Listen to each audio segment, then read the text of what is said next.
ওমর চিঠির মধ্যে লেখছে, নীল নগরী তোরে আল্লাহ বানাইছে আমাদের গোলামীর জন্য। পৃথিবীর যত নদী আছে সবগুলি মানুষের গোলামীর জন্য বানাইল। আল্লাহ পয়গম্বরের সাহাবী খলিফাতুল মুসলিমিন হযরত ওমর বলেন, নদী রে তোরে কেন বানাইছে বল? আমাদের গোলামীর জন্যই তো বানাইছে। তোর পানি দিয়ে আমরা সবজি করব, কৃষি করব, এই জন্য তোরে বানাইছে। আল্লাহ আমার গোলামি আমাদের গোলামির জন্য তোরে বানাইছে। তুই যদি আমাদের গোলামি বন্ধ করে দেস, আমি উমর সিদ্ধান্ত নিছি নীল নদী বলতে আর পৃথিবীতে কিছু থাকবে না, আমি সব মাটি দিয়ে ভরাট করে দিব। আমার হযরত ওমর চিঠিটা দিল নদীর কাছে, দাও নীল নদীর কাছে দাও। নীল নদের ধমক দিয়া দিয়া বলে, এই নীল নদ তোরে বানাইছে আমার মালিকের গোলামির জন্য, তুই আমাদের গোলামির জন্য তোরে বানাইছে, আমাদের গোলামি করবি তা তোর কাজ। তুই যদি বান্দার গোলামি করা বন্ধ করস, বান্দাকে আমি এই নীল নদ চিরতরে বন্ধ করে দিব, পৃথিবীর মানচিত্রে নীল নদ থাকবে না। তাই আমার চিঠিটা পাওয়ার পরে তুই তোর ভিতর থেকে পানি বাইর করবি, পানি দিতে তুই বাধ্য থাকবি, না ভাই আমি বলে কথা বলবে না। এই কথা লেখা চিঠি লেখা মিশরে আমার পাঠাইছে। মিশরের চিঠি যাওয়ার পরে জনগণের হাতেও চিঠি পৌঁছে গেছে। চিঠি যখন দেখছে মানুষ উমরের পাগল বলতে শুরু করলো, হাসাহাসি শুরু করলো, তামাশা শুরু করলো। দেশের জনগণ বলে, ওমর কি আমাদের সঙ্গে ফাজলামি করে, ওমর কি আমাদের সঙ্গে তামাশা করে, আমাদের বিপদের সময়, আমাদের মুসিবতের সময় ওমর সুষ্ঠু কোনো একটা ব্যবস্থা না করে উল্টা আমাদের সঙ্গে মশকরা শুরু করছে। বলুন স্বাভাবিক এই চিঠি দেখলে আমরা বলতাম যে আমাদের সঙ্গে মশকরা চলতেছে। যেমন আমাদের বাংলাদেশের যখন বেগুনের দাম বেড়ে গেছে তখন আমাদের প্রধানমন্ত্রী আমরা যদি মশকরা করছি, আমরা বলে সাল কুমড়া দিয়া মিষ্টি কুমড়া দিয়ে বেগুনি খেতাম। চাউলের দাম বেড়ে গেছে আমরা আলু খান, আমরা আবার মিষ্টি কুমড়া দিয়ে বেগুনি খান। এগুলো দামের সঙ্গে বহু তামাশা ফাজলামি কিন্তু আম্মাজান করছে রে, আম্মাজান করছে। কিন্তু হযরত ওমর তো আর আদা ভাঙল না। ওমর এমন একজন ব্যক্তি যার মেজাজ আল্লাহ পছন্দ করে। ওমরের চিঠি পাওয়ার পরে গোটা মিশরে আলোচনা সমালোচনা শুরু হয়ে গেল। দেশের নকশা হইয়া জনগণের সাথে কেন্দ্রের মশকরা করলো, জনগণের সাথে মশকরি করলো, মেনে নেওয়া যায় না। আন্দোলন আরো তীব্র হইতে লাগলো। দেশের জনগণ ঘর থেকে বাহির হয়ে রাজপথে নামলো, এত আন্দোলন শুরু করলো। আর একটু দেশের মানুষকে বলে, তোমরা শান্ত হও, তোমরা যারা নিয়ে হাসি তামাশা করতেছ সেই উমরে তোমরা চিনো, উমরে আগে চিনতে হবে। জুলে গুন সুবহানাল্লাহ।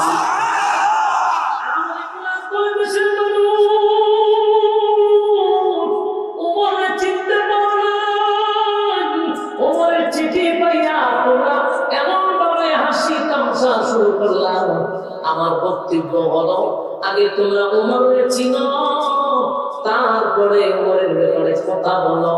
তোমরা এখন যে হাসি তামাশা করতেছ, আন্দোলন করতেছ, যেহেতু উমর চিঠিটা নদীর কাছে দিছে, আমরা নদীর কাছে চিঠিটা পৌঁছায় দিই, এরপরে দেখো না কি হয়, তারপরে দেখো আন্দোলন করতাম। আন্দোলন করার তো পড়ে, আগে তো দেখো চিঠি দেখি মানুষের নদীকে আমরা বলা হবো, নদীকে মানুষের বলা হবে। আমার আওয়াজ বলে, হ্যাঁ অবশ্যই নদী উমরের কথা শুনতে বাধ্য। কেন বাধ্য? কারণ উমর নদীর মালিকের সাথে সম্পর্ক।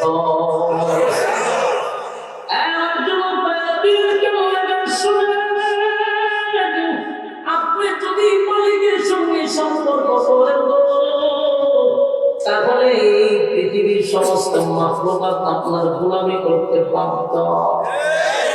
সূর্য মানুষের গোলামি করে, চন্দ্র মানুষের গোলামি করে, গাছ মানুষের গোলামি করে, নদী মানুষের গোলামি করে। আর আল্লাহ বলেন সমগ্র মাখলুকাত মানুষের গোলামির জন্য বানাইছি। মানুষকে বানাইছি আমি আল্লাহর গোলামির জন্য। মানুষ তুই যদি আমি আল্লাহর গোলামি করো, তাহলে আমি আল্লাহ তোদের ব্যাপারে অর্ডার দিয়ে দিছি, মাখলুকাত তোর গোলামি করবে, তোর গোলামি করবে। মানুষ যখন আমার আল্লাহ বলে যায়, মানুষ যখন আল্লাহর গোলামি বন্ধ করে দেয়, মানুষের দাম থাকে না, মানুষের দাম থাকে না, জিনিসপত্রের দাম বেড়ে যায়। মানুষ তোমার কোনো দাম থাকবে না, কারণ তুমি মালিকের সাথে সম্পর্ক নাই, তাই মালিকের মাখলুকাত তোমার সঙ্গে সম্পর্ক নাই। তুমি যখন আল্লাহর গোলামি করবা, তখন মাখলুকাত তোমার গোলামি করবে। এটাই বাস্তবতা। আমার কোরআন বলে এই বিষয়ে মানুষেরা মাথা গরম করা যাবে না, কারণ ওমর নবীর মালিকের সাথে সম্পর্ক করছে রে। ওমর যদি নদীর অর্ডার দেয়, নদী অর্ডার মানতে বাধ্য। সুবহানাল্লাহ। আল্লাহর মালিকের সাথে সম্পর্ক না, মাত্র ওমরের সম্পর্ক নদীর মালিকের সঙ্গে সম্পর্ক। তাই ওমর যেহেতু নদীর অর্ডার দিয়েছে, নদী মানতে বাধ্য। আমার ইতিহাস বলে চিঠিটা লইয়া দেশের জনগণ গেছে, দেখি আজকে কি হয়। আর না হয় আমার ইতিহাসকে হত্যা করবো, তারাও প্রস্তুতি নিছে, এই তামাশার জবাব আমরা তরবারি দিয়া দিব। এরকম ভাবে প্রস্তুতি নিয়ে গেছে। আমার ইতিহাস চিঠিটা লইয়া নদীর কাছে গেল। নদীর মাঝখানে গিয়া চতুর্দিকে তাকায় দেখে দেশের জনগণ তাকায় আছে আমার ইতিহাসের কাছে, তরবারি লইয়া দাঁড়ায় আছে। যদি পানি না দেয়, আমর ইবনে আসকে হত্যা করার প্ল্যান করছে। জনগণের সঙ্গে তামসা, জনগণের সঙ্গে ইয়ার্কি মারা, এর প্রতিশোধ নেওয়ার জন্য তারা প্রস্তুত। আমর ইবনে আস বলেন, আমি চতুর্দিকে তাকাইয়া চিঠিটা নদীর মাঝখানে শুধু রেখে দিলাম। দেখে আমি যখন সামনের দিকে আগাবো, আমি তাকায়া দেখি আমার পিছনে পানি দৌড়ায়, আমি সামনে দৌড়াই। চিৎকার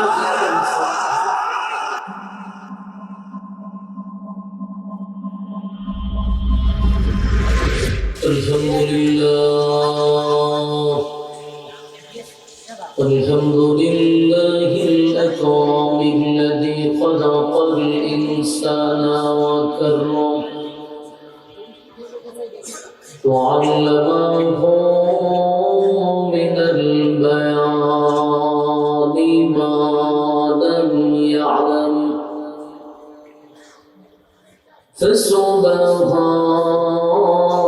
فسبحان الذي لا يحصى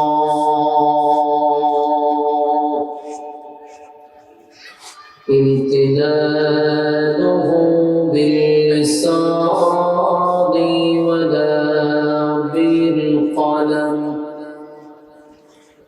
ونشهد أن لا إله إلا الله وحده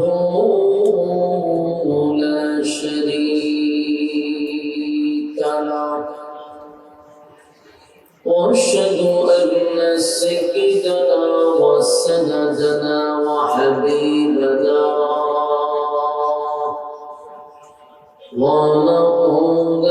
ومولانا محمدا عبد الله ورسوله ورسله بالحق بشيرا ونذيرا وداعيا إلى الله بإذنه وسراجا منيرا.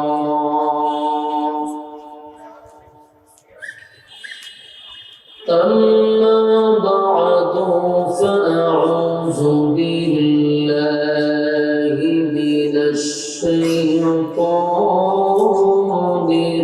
الرجيم. بسم الله الرحمن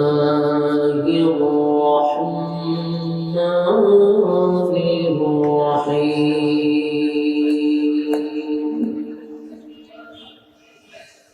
فلا وربك لا يؤمنون حتى يحكموك فيما شجر بينهم ثم لا يجدوا في أنفسهم حرجا مما قضيت ويسلموا تسليما صدق الله العظيم درشق اللهم صل على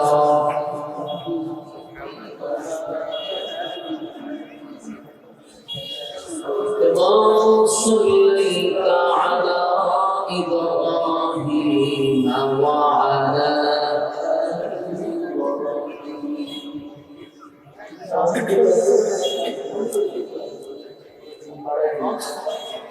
اللهم صل على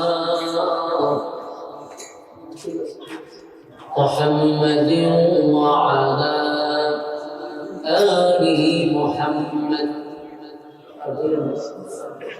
كما صليت على إبراهيم وعلى إنك حميد مجيد اللهم بارك على محمد وعلى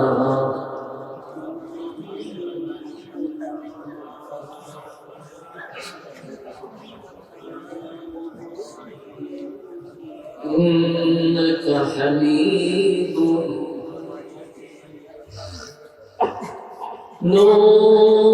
نور عرفان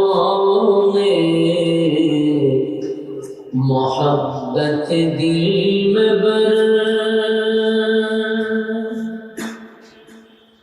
دونوں عالم سے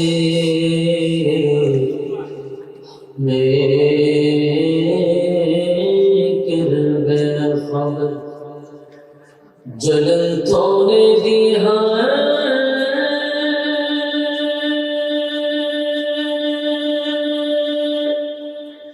میرے دل میں یارو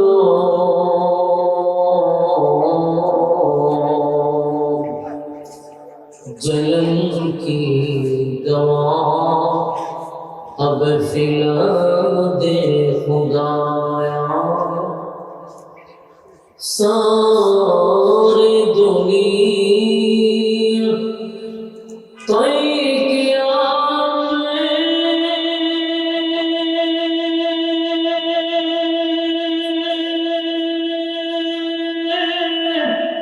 مثل دو دیکھا نہیں تیری مانند خوبصورت چاند بھی ہوتا نہیں بنا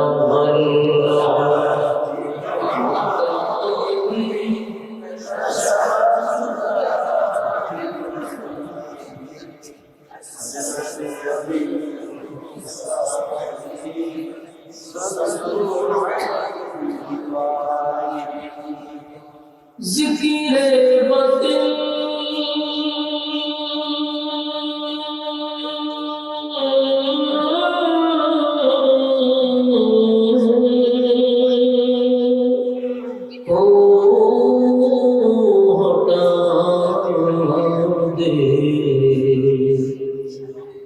صرف ذکر میں تیرے لگا دے روز شام لا الہ الا اللہ لا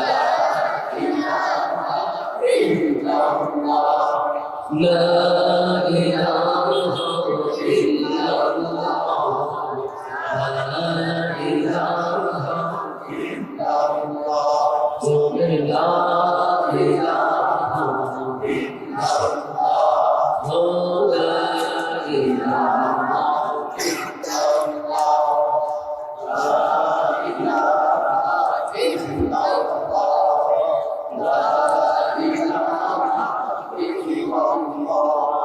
لا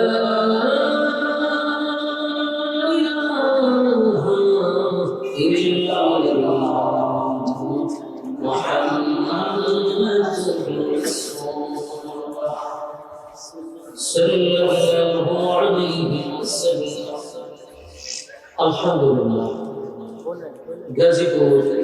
গাজীপুরা ইন্দ্রবিদ্যার মাঠে বার্ষিক ওয়াজুয়া মাহফিল আজকের যা আয়োজন শ্রমজীবী দুস্থ কল্যাণ ফাউন্ডেশন এর উদ্যোগে আয়োজিত আজকের ওয়াজুয়া মাহফিল ও হালকা জিকিরের সম্মানিত সভাপতি আলহাজ গাজী জহিরুল ইসলাম জজমিয়া সাহেব আজকের মাহফিলের উদ্বোধক জনাব মোহাম্মদ মুজিবুর রহমান সাহেব আরো আছেন জনাব কামরুজ্জামান জনাব আল আমিন ঠিকাদার জনাব শাকির আহমদ সাহেব পরিচালনায় মুফতি ফৈজুল করিম সাহেব অতিথিবৃন্দ মুআজ্জাজ মুকাররম হযরত ওলামায়ে কেরাম উপস্থিত আছেন আমার তরুণ নওজোয়ান ভাইরা মুরব্বিয়ানে আযম মাইকের আওয়াজ যতটুকু দূরে যাচ্ছে অবস্থানরত আছেন পর্দানিশী আমার মা ও বোন সকলকে আমার অন্তরস্থল থেকে জ্ঞাপন করছি মোবারক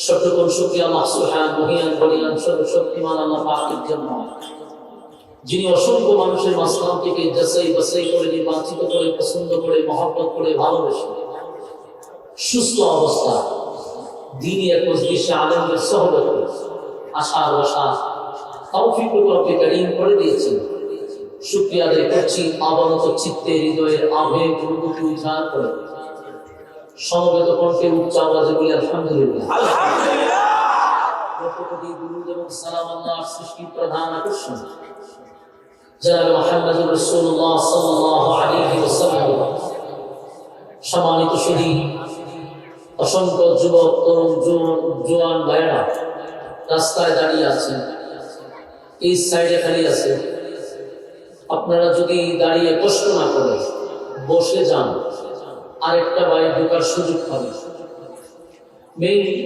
জায়গাতে ঢোকার যে জায়গাটা এখানে আপনারা দাঁড়িয়ে আছেন যেহেতু আজকে শুক্রবার আশা করি তেমন একটা তারা আপনাদের মধ্যে নাই বসে গেলে ভালো হবে মাজালিসুল কোরআন মাজালিসুল যেখানে কোরআন হাদিসের কথাবার্তা বলা হবে তা আল্লাহর মজলিস হয়ে যাবে যতক্ষণ বসা থাকবেন গুনাহ না হওয়াটাই সম্ভব প্যান্ডেলের বাহিরে থাকলে গুনাহ হওয়াটা সম্ভব গুনাহমুক্ত পরিবেশ আল্লাহ বসার সুযোগ করে দিয়েছে আলহামদুলিল্লাহ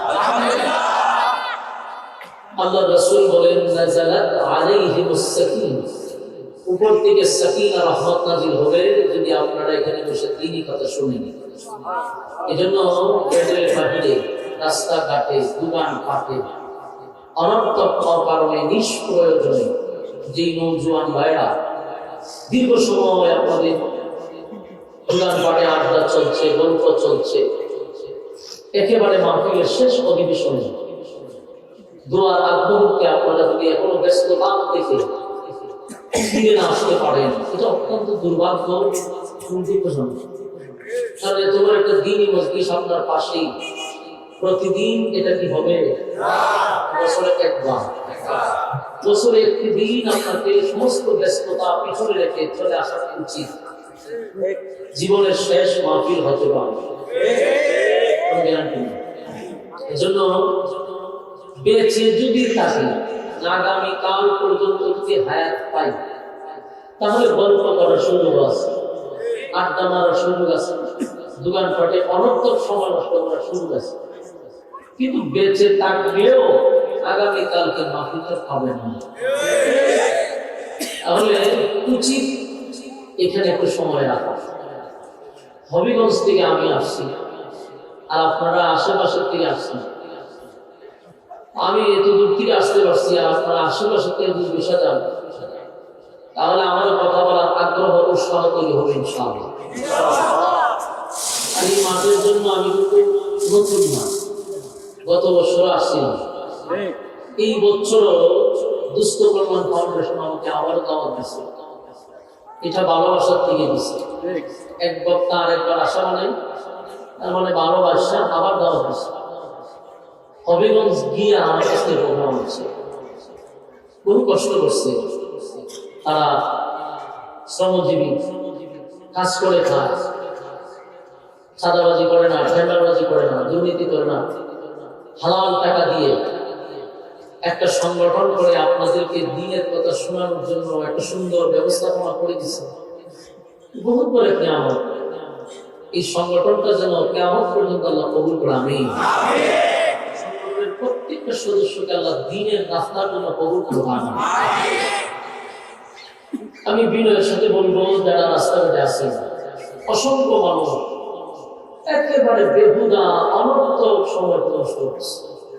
আর সমস্যা হবে কি জানেন, এই রাস্তাঘাটে দোকান ভাট থাকে না, ওখানে মাইয়া পাওয়া যায়, মাইয়া পান যেখানে যাবে পোলা পানি দিকে রাখতেছে, রাটারে কানা টানে এগুলো কি দেখবে কিন্তু খায় আমার ঘুরে, আমি ঘুরে চাতুর দিচ্ছি, আমি ঘুরে ওই যে নায়িকা ঘুরতেছে, এই জন্য নায়িকা বলো সাইডের মধ্যে ঘুরতেছে, ওই কাম কাজ না। তার মাহফিল গুলাতে, অধিকাংশ মাহফিলেতে দৃশ্যগুলো আমরা নিজের চোখে দেখি, মাহফিলে যে পরিমাণ লোক বয়সে বেশি ওই মেলাতে আমরা চিন্তা ভাবনা করে কিছু খায় না, কিছু কিনেও মনে রাখে কমিটি দিয়ে দুটো ভাটাইছে যে একটা তোলার মনে রাখে 10টা বাজতে যায় আসে না কেন, নেগেটিভ আছে পজিটিভ আছে, নেগেটিভ পজিটিভ যখন এক জায়গায় একটা সুরানি জানা কিছু কিনুক না কেন, কারণ চোখের দিকে ঘুরতে হয় ঘুরতে হয়। এই জন্য মা বন্ধুকে বলছে আপনারা আল্লাহ রাস্তে ভাব ধরে বলি তোমার বড় দেন মাইয়া বন্ধুই আছেন আপনাদের কাছে কই যে আল্লাহ রাস্তে বোন অথবা মা আপনারা বাড়িতে যান, আপনারা এগুলো দেয় না মুরব্বী একজন আমরা রাস্তাঘাটে ঘুরতেছেন উঠতি করেছি মা বাবা বাড়াইছে বাসার থেকে টুপি একটা মাথা দিয়া, বাবা তুমি মাহফিলে যাও, এবং মা বাবার কাছে বাধা করেছে তাই মাহফিলে যেতেছি, কিন্তু এটি আহার দোকান ধরে মা বাবা যান বাসার যায় তো জিগে মাহফিলে গেছিল হয়তো মোনাজাত দিয়েছে, ঠিকই মোনাজাত দিয়েছে, মোনাজাত আগায় আয়া মোনাজাত দিয়ে বাসার দিয়ে মোনাজাত দিয়েছে। এই জন্য তরুণ যুবকরা মেঘের বাহারি করে ভেন্ডারের দিকে আসে, ওরা বহুত দূরাইছে, দোকানদাররা তো দেখে তাদের কিছু কিনেও না, খায় না, ঘুরে খা। আল্লাহ হেদায়েত করুন।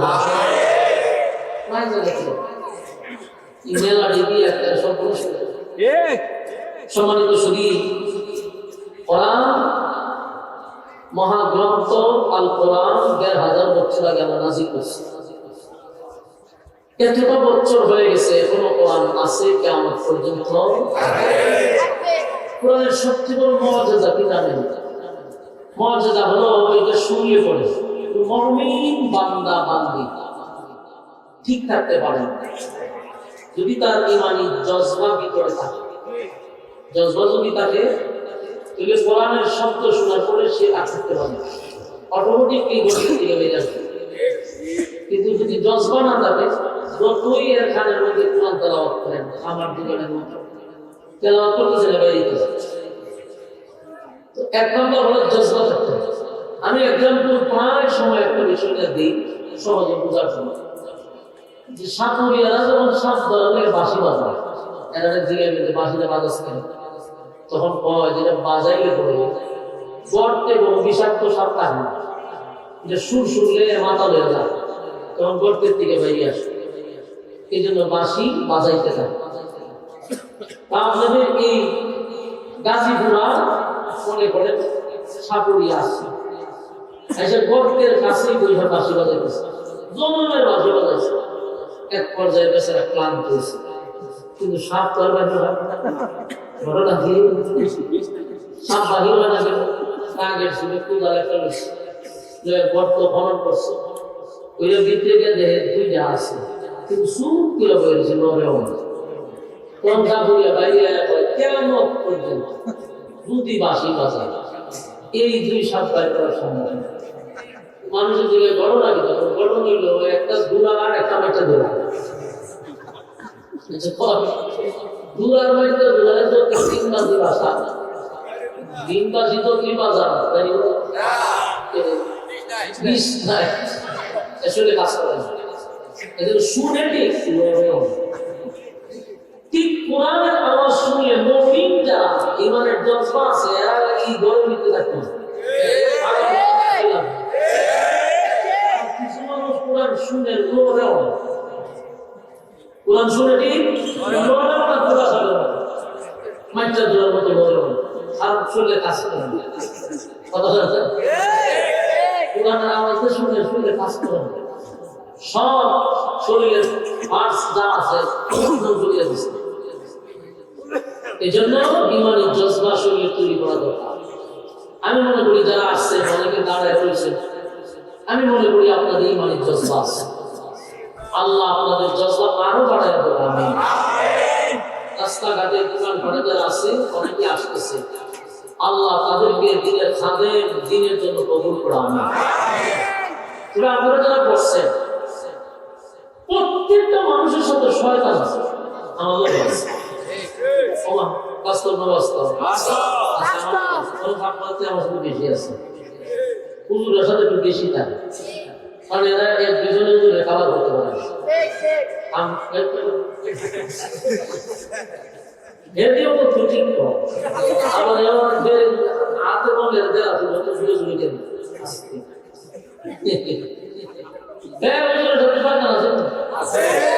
আমরা থেকে বেশি 2 সেন্টে বেশি আমরা ভিতরে আসতে লাগাই আছে কারণ হলো এক দুজনে ভাড়া না আপনারা তো যেভাবে সাইজ করতে পারি যেভাবে আমরা করতে পারবো শয়তান আছে শয়তান যতগুলো আছে প্রত্যেকটা মানুষ আপনারা যেখানে বসছেন কোরআনের কথা শুনবেন এটা ভালো লাগতেছে না শয়তান আমাদের প্রকাশ্য দুশ্মন সে কোনো সময় চাইতো না যে আপনারা আমার একটা নেকি ঢুকুক কোনো সময় তার ভালো লাগতো আমরা যেন বলছে শয়তান নিজামটা বাসে তারা আমরা সাথে যারা তারিখে আশেপাশে আছে কিন্তু আপনারা এখান থেকে উঠাইতে পারলে সে হবে সাকসেস আর যদি আপনার পরিচালনা দিয়ে যান তাহলে হ্যাঁ ব্যর্থ হবে এবং নিজের কপালা নিজে উঠা যাবে এগুলো বলতে ভালো লাগবে আমি আমার নাদিনের সাথে থাকি এরা এই পরিমাণ নাড়াচাড়া করি এর ফল আজকে আমাদের উঠা যাবে শয়তানের গালে জুতার বাড়ি দিতে কারা কারা আছে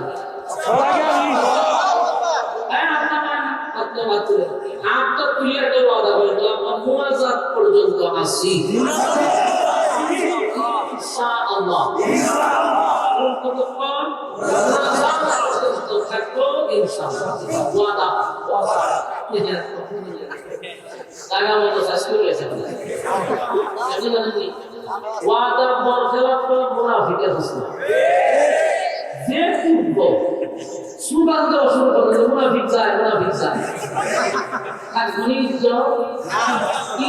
সম্বন্ধে আমিও কম টাকাটা রেখেছি ঠিক করে মুনাফিক যায় যদি মনে করেন যে আমার তো ঈদ সম্মান আছে এলাকার দিই বসে থাকি আমি তো আমার আগে বেঞ্চিত জানা জানা আমার সাথে কোনো কথা নেই সাবধান জোরাজোর করে ওয়াদা করে গেছে ওই উঠিয়ে বুঝবো আমাদের বল করছে কথা না না নিলে বুঝবো আমরা মনে ভিডিও যাইতেছে 2 জায়গা ধরা এখন দাম দিতে আসি দিন ইনশাআল্লাহ আল্লাহ কবুল করুক আপনারা আমিন সম্মানিত সুধী আমি আপনাদের সামনে সূরা নিসা এর 65 নম্বর আয়াত তেলাওয়াত করছি বলুন আমার সাথে কোন সূরা কয় নম্বর আয়াত 65 নম্বর আয়াত আরেকবার বলেন কোন সূরা কয় নম্বর আয়াত 65 নম্বর দিয়েছি লাস্টে আমি দিলাম কোন সূরার কত নম্বর আয়াত যে বলতে পারবে বুঝবো যে হে ওই আজকে ওয়াজ মনে করে শুনছে সূরার নাম হলো সূরা নিসা আয়াত নাম হলো 65 এই আয়াতটা কেন আল্লাহ নাজিল করলো, নাজিলের কারণটা কি, কোন প্রেক্ষাপটে, কিসের উপরে ভিত্তি করে, কোন ঘটনাস্থলে আল্লাহ আয়াত নাজিল করছে, বিষয়টা আমাদের জানা। দেখেন, কোন ঘটনাকে কেন্দ্র করে আল্লাহ আয়াত নাজিল করে, অথবা কোন প্রশ্নের জবাবে নাজিল করে, অথবা কোন সমস্যার সমাধান নাজিল করে। আমি যে আয়াত করছি, প্রথম একটা ঘটনা করছি, এরপরে এটা চিরস্থায়ী সমাধানের জন্য আল্লাহ একটা আয়াত নাজিল করছে। সূরা নিসা 65। এর প্রথম ঘটনা ঘটছে নাকি, এরপরে এটা চিরস্থায়ী সমাধান দেওয়ার জন্য আল্লাহ সূরা নিসা 65 নম্বর আয়াত নাজিল। মনোযোগ দিয়ে আল্লাহ জানা হয়ে আমরা যেন একজনের সাথে বলার তো মদিনার মধ্যে তখন ইসলাম ক্ষমতা রাষ্ট্র চালায় আল্লাহ রাসূল সাল্লাল্লাহু আলাইহি ওয়াসাল্লাম। রাসূল ছিলেন তখনকার প্রেসিডেন্ট, রাসূল ছিলেন তখন দেশের বাদশা। জানেন না আপনারা রাসূলদের দেশের বাদশা ছিল, জানেন না? আমাদের দেশের অনেক মুসলিমরা এখনো জানে না যে নবীদের দেশের প্রেসিডেন্ট ছিল। অনেক মুসলিম জানেন না, জানেন নবীর ভেড়া ভাবতে আছি, নবী গরিব আছে। এই ওয়াজ শুনতে শুনতে শুনতে ভাবলে এমন অবস্থা হচ্ছে, আমি একটাই জানে যে আমার নবী আছেন, গরিব ভেড়া আছে ভাবতে। আর এটার জন্য পাবলিক দোষী না, দোষী হলে আমাদের মতো মৌলবী মৌলবী হারা জীবন ওয়াজ করতে খানা দিলাম, নবী গরিব আছে, ভেড়া ভাবতে আছে। আর এই ওয়াজের এত প্রভাব করছে, এই ওয়াজ এত প্রভাব করছে নাস্তিক পাড়া, আসলে আসলে সমস্ত নাস্তিক পাড়া এই ওয়াজ কোনো মানুষ না। এরা কিছুই জানে ইসলামটা মানি হয়তো গরিব দরিদ্র, এদের মধ্যে বেড়ে ভাবতে আছে।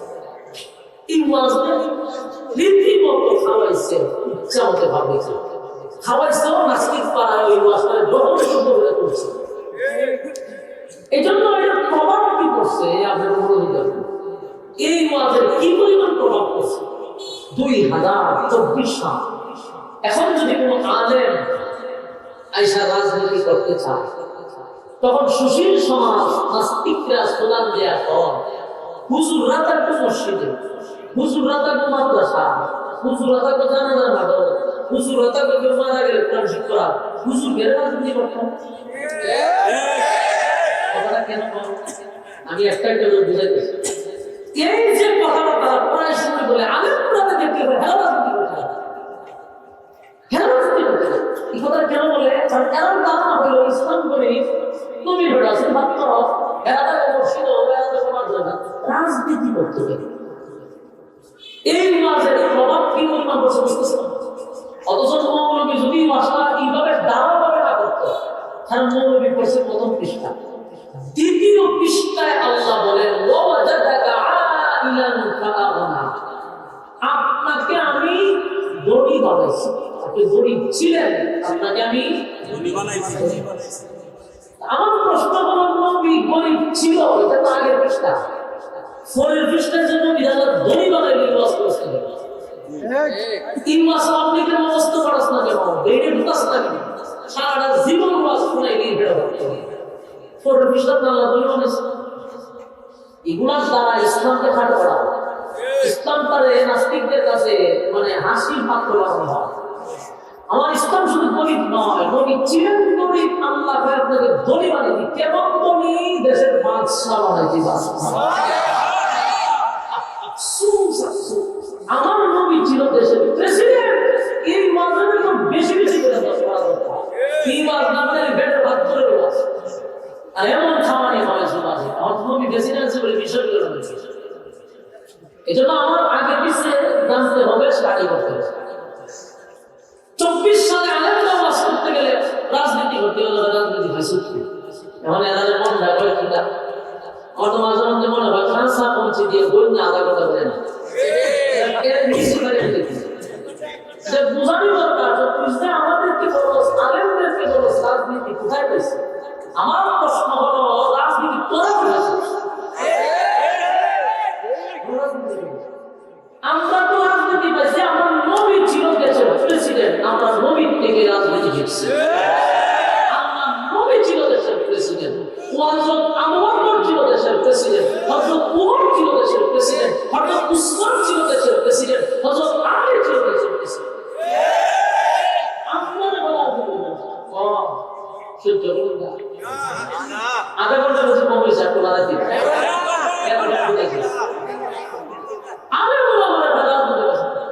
আজকে যদি বাংলাদেশে আলেমরা রাজনীতি করত, এই দৃশ্য আমাদের দেখতে হবে।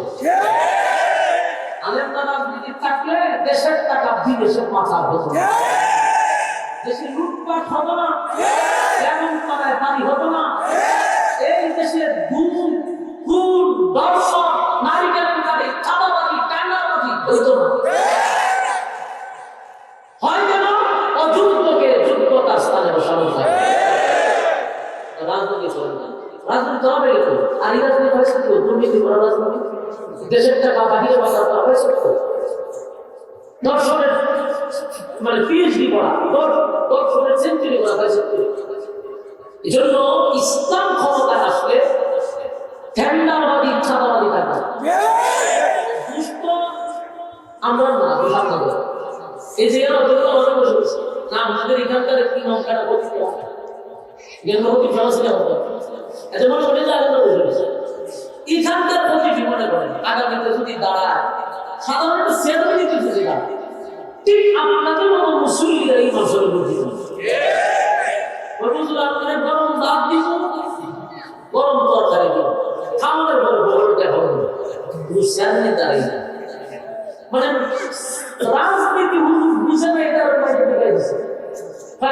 দিচ্ছে 30 বার কোরআন বুকে ঢুকাইয়া দিল, এটা বুঝতে পারে। 30 বার কোরআনের ব্যাখ্যা আলেমরা করতে পারে, লক্ষ মানুষের সঙ্গে কথা বলতে পারে, আর বুঝি দেখতে রাজনীতি বুঝে না। বল ঘটনা এখানে ঘটনা হলো হুজুর যদি দাঁড়ায় যাচ্ছে তো এই এলাকার যে গুণা আছে ফাঁকিনা দাবি চিন্তা করবো যদি চেয়ারম্যান দাঁড়ায়, আমি বলছি আমি বিধবা মহিলাদের থাকতে গেলে আমি হবে ইলেকট্রিকদের বাতায় বিশুদ্ধ হ্যাঁ সরকার করে দিয়ে দেখি আমরা যে কি করে সুবিধার সাথে তুমি মহিলা আছে অনেকক্ষণ দেখতে দেখতে আমি সুবিধার দিকে যেগুলো ঘটনা ওই কোয়েল আপনাদের সরব সরব বই না ও এই মহিলার ভিতরে লেপ কিনে নারী বানাতেছে। আচ্ছা কোন দিন দিলে আগে লেপ কিনে সেদিন হয়ে গেছে আমি স্যার বলে যাবে খুশির মধ্যেও মুক্তায় বসা পড়লে লেপ কিনে না খাই সন্তান সব রাস্তাঘাটে ইট পালু গেছে খেলা রোডের মতো বাংশ কামতে লেপ আছে এরকম ইসলাম আমি দুই বিধবা মহিলার মধ্যে আপনার সঙ্গীতের প্রথম মধ্যে আমার নাম আগে লিস্টে আছে পাশের বাড়ির মহিলার বাপ লেপ কিনবে আমি বললাম উনি মহিলারা তার সঙ্গীতের ভেতরে খাই গেছে আমার কাছে খাই গেছে ওই মহিলা তুমি যা আর গ্রামকে চালু দিলে তুই বলে 8 বছর টাকা খায় প্রত্যেক বছর এর মধ্যে অবাক আলাদা দুই মহিলা আর মহিলা বিজ্ঞান যারা মহিলা যারা করবে না এই দুই মহিলা সঙ্গীতের খাবার করতেছে যে কোন তৈল কিছু দেখুন আগের দ্বারে এই মহিলা এলে পেলে এই খাদ্যের কারণে আগের দ্বারে রাজনীতির দোকান কাম ধরা রুপে আমরা সারা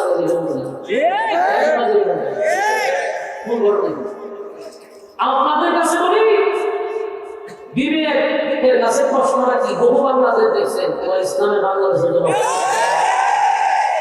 সবগুলো দেখা শেষ সোনার বাংলা দেখছি, রূপার বাংলা দেখছি, নৌকার বাংলা দেখছি, গানের বাংলা দেখছি, লাঙ্গলের বাংলা দেখছি, আর সব বাংলা দেখা হয়েছে, ইসলামের বাংলা দেখি নাই। ইসলামের বাংলার জন্য প্রস্তুতি নেই সম্মানিত শুধু তো আমার রাসূল ছিল দেশের প্রেসিডেন্ট, এটা আমাদের মগজে ঢুকাই দেন, এটা যেন সারা জীবন মাথায় রাখে। রাসূল দেশের প্রেসিডেন্ট ছিল, খালি বেড়া ভাব করছিল, দেশের প্রেসিডেন্ট ছিল, দেশ চালাইছে রাসূল।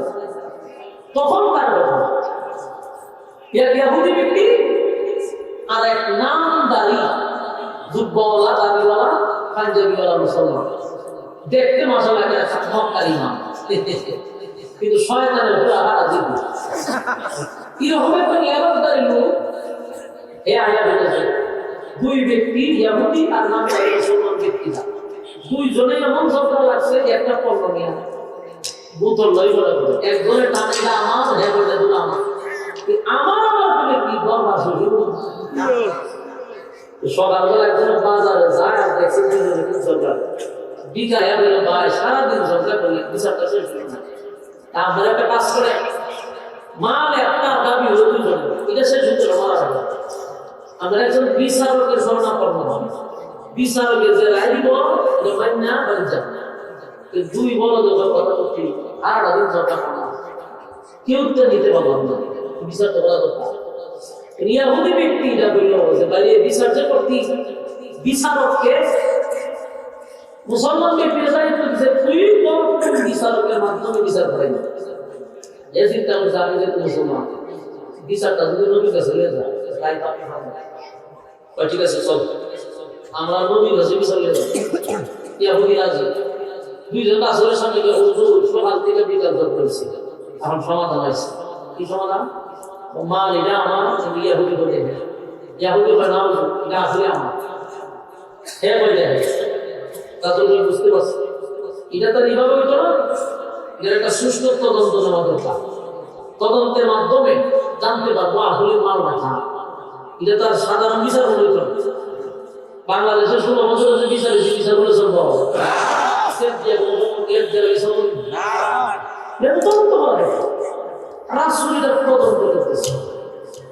সুষ্ঠু তদন্তের মাধ্যমে বাইরেছে মালটা আসলে ইয়াহুদি ব্যক্তি মুসলমান তখন মুসলমান ব্যক্তিকে বলে করে গায়ের যুগ দেখায় আপনি তদন্তের মাধ্যমে বাইরেছে মাল ইয়াহুদি কি বের মাসে কি দরকার মাল দেখা দিয়েছে ইয়াহুদির রায় দিয়েছে ইয়াহুদি বিকায় পুরো হাড়ির ধরে দিয়েছে আর এই দুই লোকের ধরে লেগেছে আর দুই লোক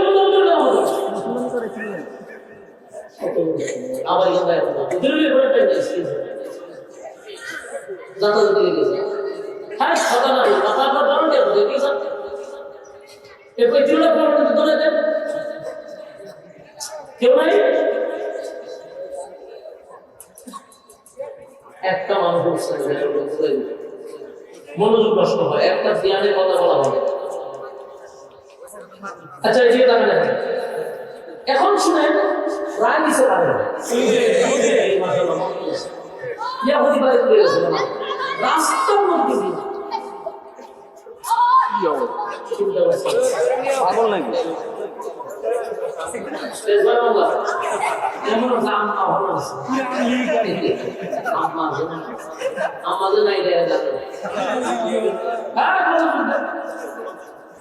আল্লাহ রাসূল রায় দিয়েছে ইয়াহুদি মানলে বাড়ি যায় কিন্তু ওই যে দরবেশ নামদারি মুসলমান রাস্তা দিয়ে আবার ইয়াহুদি যাচ্ছে কাকে আবার হয়ে যা সারাদিন ঝগড়া করে মনে হয়েছে আমি বাড়ির জন্ম চলে যাবো কেন ওই বিচারটা আমার আরোতেই পছন্দ হয়েছে ওই একজন নজরুল হচ্ছে বাড়ি যাবে দরকার সামনে তাদেরকে নজরুল চিন্তা করে না রাসূল বিচার করছে ওই যে দরবেশ রাস্তায় কি বল বিচার করে পছন্দ হয়েছে ইয়াহুদি ব্যক্তি কই বেটা বিচার তো করছে তোর রাসূল তোর নবী বিচার করে তোর তোর নবী বিচার করে বিচার রায় পেলাম আমি তুই মাস কোথায় এসে বিচার মানুষ না বিচার পছন্দ হয়েছে ইয়াহুদি ভাই আমার সব বলা গেছে মুসলমান ইয়াহুদি হয় আমার সব বলা গেছে মুসলমান হয় বার্গেনিং করিস না বিচার পছন্দ হয়েছে না এটাই হলো কথা আমার বিচার ডাইরেক্ট করতে ইয়াহুদি বয় এখন এর সাথে যোগ্য কোনো কথা নেই সারাদিন ঝগড়া করে মন ভাইয়া আমি ভাই আবার বলে হে বিচার বিচার কেন করবো আপনি ওই মনের কাছে এই হেবে আমার নির্বাচন করছে মনের পছন্দ হয়েছে ইয়াহুদির মনে মনে কথা হইলো আমি যদিও ইয়াহুদি ঈমান আনছি না কিন্তু মুসলমানের বিচারের প্রতি আমার বিশ্বাস আছে ইয়াকিন আছে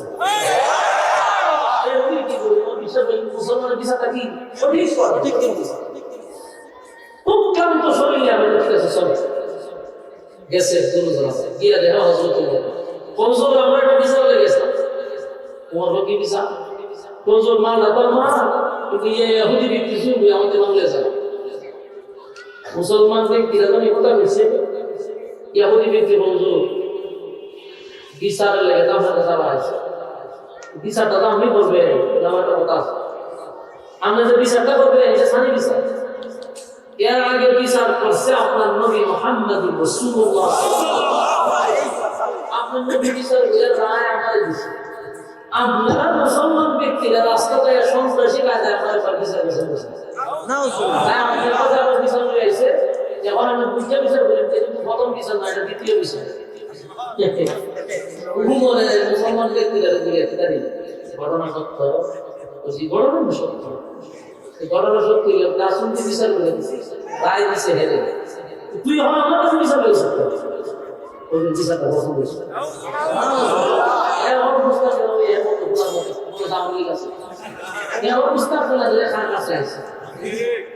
কি জিনিস বুঝতে পারছি নতুন একবার নতুন মুসলমান বুঝতে পারছে উমরের দাঁড়ায় উমরের শরীরের রক্ত গরম হয়ে গেছে, খারাপ চেঞ্জ হয়েছে। উমরের বাচ্চা আমার কাছে নামিয়েছ, আমরা বিচারটা করে দিলাম। আমার পছন্দ, আমি বিচার করে পছন্দ করছি, ঠিক আছে দাঁড়ায় থাকবে। হযরত উমর বড় কি দাঁড়ানো একটা তরবারি লইয়া দুর্গার সামনে রাখছে, হারিয়া নিজের দাবি করে মুসলমান। আমার নবী বিচার করে দিল, রায় দিল ইহুদিরা কি পছন্দ হয়েছে। আমার কাছে বিচারের সমাধান দিলাম, আমার বিচারের রায় দিতে একবারে তরবারিটা লইয়া কথা বলার আগে একটা সেট মারছে, এক সেটে কল্লা মাথাটা 10 হাত দূরে আছে। এটা উমরের বিচার, একটা সেট মারছে কল্লা মারছে, আমি উমরের বিচার। নবীর বিচার পছন্দ হয়েছে না, আমাদের নামাজি চলে যায়। উমর কিন্তু কথা বলার আগে হাত চলতে গেছে, উমর কথা বলতে ফাঁস করতে গেছে। সাথে দিয়ে হুলি দাঁড়ায় আছি, নিচে দিয়ে 2 রাস্তা আছে, 2 রাস্তা সারা শুরু করছে, কাপড় সুপড় সব করে দিচ্ছে। এইভাবে কাজ করবে উমর যদি কাগজ করে, তখন কি আমার করে ধরতাম না, সুইতাম না, তুই মানলে বাড়ি যা। খেতে তো জীবন লেগে বাচ্চা, এর সামনে একটা প্রবলেম লেগেছে, খাওয়া শুরু করছে, দৌড় যে উমরের কাছে শয়তান হয় না। আমি আগেই বলছি বলতে উমরের শয়তান থাকে, কিন্তু উমরের যে শয়তান উমরের দ্বারের কাছে থাকে। উমর রাদিয়াল্লাহু যে রাস্তা দিয়ে আপনার শয়তান ভুলে গেছে যায়, এত ভয় হয় শয়তান। এই উমরের কাছে বিচার একটা লাগা মতো দিচ্ছে, ইহুদি মানলে এবারে ঘটনা তো শেষ হয়েছে। মূলত ঘটনা কিন্তু শেষ হয়েছে, ঘটনা এখন খালি শুরু হয়েছে। আপনারা শোনার যোগ্যতা ঘটনা খালি শুরু হয়েছে, এতক্ষণ খালি আমি ভূমিকা দিচ্ছি, ঘটনা শুরু। উমর যারা হত্যা করছে শেষ, কিন্তু শেষ না, ঘটনা এখান থেকে শুরু হয়। যারা হত্যা করছে তার আবার ভাই আছে, আত্মীয় স্বজন আছে, এরা দেখে তার বাইরে কথা লাগিয়েছে। কেন কোন কারণে বললো? এই কারণে বললো আত্মীয় স্বজন দলে দলে রাসূলের কাছে, রাসূল তখন প্রেসিডেন্ট, রাসূলের কাছে গিয়ে প্রথম প্রশ্ন, হুজুর একজন বিচার আপনি করে দিচ্ছেন, তার যদি বিচার পছন্দ না হয়, সে অন্য জায়গায় যদি বিচার নিয়ে যায়, এটি ইসলামিক আইন অনুযায়ী কোনো অপরাধ? আসল না, এটা কোনো অপরাধ না, বিচারের জন্য পছন্দ না হইতে পারে। এখন এরা আপনি বলেন আমার ভাইয়ের বিচার আপনি করছেন, তার পছন্দ হয়েছে না, বিচার ভুলে গেছেন উমরের কাছে, উমরকে আমার ভাইয়ের হত্যা করে, তাহলে তো উমর নির্দোষ মানুষকে হত্যা করে। ঘটনা ঘটছেনি, এরা মামলা করেছে উমরের নামে হত্যা মামলা। কি মামলা? হত্যা মামলা করেছি, একজনের শরীর হিরে যায়। কারণ বাংলাদেশের হত্যা মামলা দেখতে দেখতে এলাকার কোনো বিষয় মনে হয়, বাংলাদেশের হত্যা মামলা হাত করবে কোনো অসুবিধা নেই, জুলা বন্ধুরা যারা যা করতে পারবে। এই কারণে আমরা আসলে লাড়া খাইছি, এটা ইসলামিক আইন অনুযায়ী বিচার, হত্যার বদলা হত্যা। ইসলামের আইনে কি বাংলাদেশ, বাংলাদেশের বিচার আমরা দেখতে শুনতে পাচ্ছি, 7 কোন 8 কোন অসুবিধা যদি এটা দলের লোক। রাসূল সাল্লাল্লাহু আলাইহি সাল্লাম তখন দেশের প্রেসিডেন্ট, বিচার করে ইসলামিক আইনে হত্যা মামলা দিছে, তার মানে উমরকে হত্যা করতে হবে। ঘটনা তো বহু দূর দিয়ে ঘটছে, সারা মদিনায় লানা হয়ে গেছে। উমর একটা নির্দোষ মানুষকে হত্যা করছে। আসলে তদন্ত নিয়ে দেখছে যে এই যে লোকটারে মারছে কোনো অপরাধ আছে, বাহ্যিক চোখটা দেখলে কোনো অপরাধ না, আর কোনো আইন মামল করে নাই, বিচার একজনের পছন্দ হয়েছে না, আরেকজনের বিচার পেয়ে যাবে, কোনো ধরনের অপরাধ না। উমর মারছে যে সবাই জানে নির্দোষ মানুষটা মারছে। রাসূল বহু তদন্ত করে গেছে, নির্দোষ মানুষকে হত্যা করছে। আল্লাহ রাসূলের কসম দিয়ে গামবাগি হয়েছে, আর রাসূলের রায় দিব হত্যা করবো এই কারণে না, রাসূলের পেরেশানি কারণে। উমর তো ইসলাম গ্রহণ নিজে নিজে করে নেয়। আমি নবী আল্লাহর কাছ থেকে উমরের ছায়া আনছি, আল্লাহ রাসূল উমরের ছায়া আনছে। উমর সাধারণ কোনো সাহাবী না। আপনারা যারা এখানে বসছেন, আগে আপনারা উমরের ছিলেন, এখান থেকে বাকি আলোচনা একটু পরে শুনবেন। উমরের যতক্ষণ আপনারা না শুনবেন, এই আলোচনার কিচ্ছুই আপনার বুঝে আসবে না, বুঝে আসবে না আপনার মাথায় আসবে। আর যদি উমরের চিনতে পারেন, আলোচনার শেষে আপনি বুঝতে পারবেন উমর কি জিনিস। আগে আমরা উমরে ছিলেন, উমর কেমন সাহাবী আপনি চিন্তা করেন। হযরত উমরের মধ্যে আল্লাহ এমন কিছু গুণ দিছে, যদি নবীর পর আর কোন নবী দুনিয়াতে আসতো, উমর নবী বানাই দিত। উমর এমন একজন সাহাবী, ইসলাম ধর্ম গ্রহণ করতে পরে তাকায় দেখেন মানুষ ডুবে অবস্থা। উমর জিজ্ঞাসা করলো, হুজুর ঈমান আনছে আল্লাহর উপরে, আল্লাহর হুকুম পালন করবো জমিনে, বাধা কিসে? বাধা কিসে? যেমন দেখছেন না, আগে আমরা রাজনীতি করতে গেলে থানায় থাকতে হলে সারাদিন থাকতেছি, থানার মধ্যে সারাদিন বসে থাকা। আমার ছিল অভিজ্ঞ, আপনারা না, আমি মাসের মাস থানা করে দিয়েছি একটা মাহফিল করে দিই। আমরা 1 মাস থানাতে ছিল, গেছি আইসি গেছি আইসি, থানার কাছে, এসপির কাছে, ডিসির কাছে, যত প্রশাসন আছে কোন জায়গা বাকি রাখছে না। কোন একটা মাস পর্যন্ত দাঁড়ে দাঁড়ে ঘুরছি, একটা মাহফিল করে। এটা ছিল 16 বছরের বাংলাদেশ। এরপরে একটা পবিত্র মাহফিলের জন্য কত লাখ টাকা দিয়ে কত টাকা আমরা দিতে হয়েছে, 12 লক্ষ টাকা খরচ করছিলাম একটা মাহফিল করতে গিয়ে। শুধু টাকায় টাকায় একটা ধর্মীয় অনুষ্ঠান এখান থেকে টাকা আছে, এমন ঘৃণিত কাজ তারা করে গেছে। তো আমি জানি যে একটা ধর্মীয় অনুষ্ঠান করতে গেলে প্রশাসনের দ্বারস্থ হতে হবে। তো হযরত উমর বক্তব্য দিয়ে বললো, আমি ধর্ম গ্রহণ করছি, আল্লাহ এবং রাসূলের উপরে ঈমান আনছি, তা আমি এখন ধর্ম পালন করবো, বাড়াবো নামাজ কেন আমি লুকিয়ে করবো? আল্লাহ রাসূল বলল, উমর পরিস্থিতি ভালো না, এখন প্রকাশন আছে, ওনাদের মার করতে আপনার অনুমতি দেন, একটা বক্তব্য দিন। হযরত উমর একটা বক্তব্য দিন, অনুমতি দেন। রাসূল অনুমতি দিলেন। উমর তরবারিটা বাইরে দিয়ে এইভাবে ঘুরাইতেছে, আর মক্কায় হাঁটে। হযরত উমর খলিফাতুল মুসলিমিন, হযরত উমর তরবারিটা মাথার উপরে নিয়ে এইভাবে ঘুরাইতেছে, আর মক্কার অলিতে গলিতে হযরত উমর হাঁটে আর বলে, মক্কার মানুষেরা রে, আজকের থেকে আমি প্রকাশ্যে নামাজ পড়ব, আমার সাথীরা প্রকাশ্যে নামাজ পড়বে, কেউ যদি বাধা দিতে আসে তাহলে স্পষ্ট ঘোষণা করে দিলাম, তোদের বিবি যদি বিধবা করতে চাস, আমি উমরের তরবারি নিচে আয়। তোদের সন্তানগুলিকে যদি এতিম করতে চাস, আমি উমরের তরবারি নিচে আয়। জুড়ে জুড়ে যখন বক্তব্য দেয়, আবু জাহেল আসেন করে দিল, আবু জাহেলকে তরবারি বাইরে বাইরে দেওয়ার জন্য আবার তো করেছে।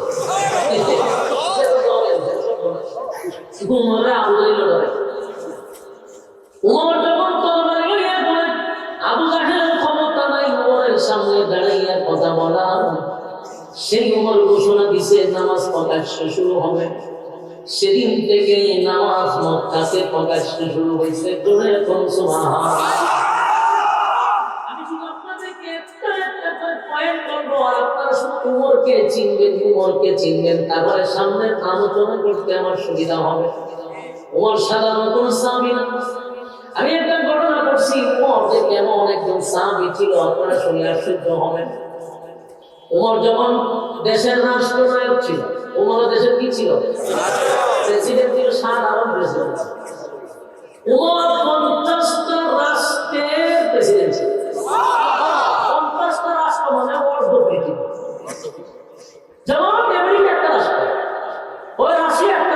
বাংলাদেশের রাষ্ট্র ইন্ডিয়া এরকম রাষ্ট্র 50টা প্রেসিডেন্টের উম্মত কি বুঝে না করে ইশারা অর্থ পৃথিবী চলে না হলো হরিবদল মুসলিম হযরত ওমর যখন দেশ চালাইতো তখন একজন গভর্নর পাঠাইছে মিশরে যিনি দেখভাল করেন যিনি পরিচালনা করেন যার দায়িত্ব মিশর চলে ওনার নাম হলো আমর ইবনুল আস রাদিয়াল্লাহু তাআলা উনি গোটা মিশর ওনার দ্বারা পরিচালিত হইত ওমরের নেতৃত্বে মিশরের মানুষের মূল কাজ ছিল কৃষি আর এই কৃষি উৎপাদন করত নীল নদের পানি দিয়া নীল নদে যদি পানি না থাকে তাহলে তাদের মধ্যে দরিদ্রতা চলে আসে যদি নীল নদের পানি না থাকে তাহলে মিশরের মানুষের মধ্যে দুর্ভিক্ষ দেখা দেয় তাদের অস্তিত্ব থাকবে না তাদের মেইন নিয়ামত হলো নীল নদের পানি এটা দিয়ে তারা কৃষি করে সবজি করে বাজারে বিক্রি করে এটা দিয়ে তাদের আয়ের উৎস কিন্তু একটা সময় নীল নদের পানিটা শুকায়া গেল গোটা মিশরের মানুষ আন্দোলন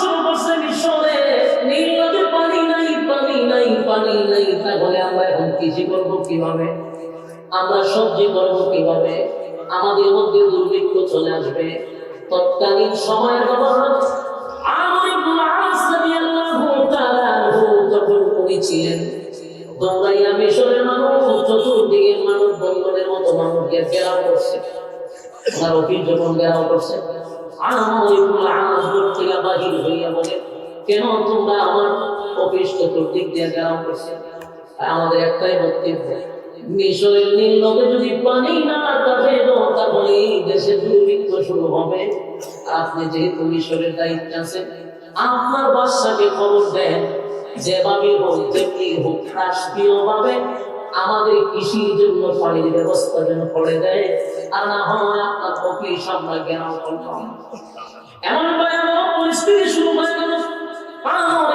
চিন্তা করলাম ঘটনা তো ভিন্ন দিকে মুখ দিবে কারণ নদীতে পানি নাই এটা অন্দাজটি কি বৃষ্টি দিলে পানি আপনারা পানির ব্যবস্থা করেন যেভাবে হোক রাষ্ট্রীয়ভাবে পানির ব্যবস্থা করে বুঝলেন না কিছু আন্দোলনের পর্যায়ে আমার বলে ঠিক আছে আমি বাদশাহর কাছে খবরটা পাঠাইয়া দিই তখন বাদশাহ বলেন হযরত ওমর চিঠি তখন তো মোবাইলের যুগ ছিল না চিঠির যুগ ছিল চিঠিও আমাদের মতো সাইকেল দিয়া গাড়ি দিয়া তখন হেঁটে হেঁটে এক দেশ থেকে আরেক দেশে চিঠি যেতে হতো মানুষ চিঠি পাঠাইতে কাগজ দিয়া চামড়ার মধ্যে লিখে কাগজ পাঠাইল হযরত ওমরের কাছে অনেক দিন লাগছে চিঠি পৌঁছতে ওমরের কাছে গেছে ওমর দেখে গভর্নর যিনি আমর ইবনুল আস উনি চিঠি দিয়েছেন খলিফা আমার যেই জায়গায় কাজের জন্য পাঠাইলেন মিশরের মানুষ আমার অফিস ঘেরাও করে রাখছে আমি বাহির দিতে পারি এক নম্বর কারণ মিশরের মানুষের আয়ের উৎস হলো সবজি উৎপাদন করে তারা কৃষি কাজ করে কিন্তু আল্লাহ পয়গম্বরের সাহাবী হযরত ওমর আমার খলিফা এখন আমার কি করণীয় আমি কিভাবে তাদেরকে পানির ব্যবস্থা করব রাষ্ট্রীয়ভাবে যদি কোনো কিছু করার থাকে তাহলে আপনি আমাকে বলুন না ভাই আমার তারা ঘর থেকে বাহির হইতে দেয় না হযরত ওমর চিঠিটা পাওয়ার পরে উচিত ছিল চিঠিটা আবার আমর ইবনুল আসের কাছে পাঠানো কিন্তু খলিফাতুল মুসলিমিন হযরত ওমর কেমন সাহাবী মার যুবক ভাইরা উমরে চিনা দরকার ওমরের চিঠি রিটার্ন আমর ইবনুল আসের কাছে পাঠান নাই উনি আবার চামড়ার মধ্যে চিঠি লিখছে কি জানেন নদীর উদ্দেশ্যে চিঠি লিখছে নবীর চিঠি লিখছে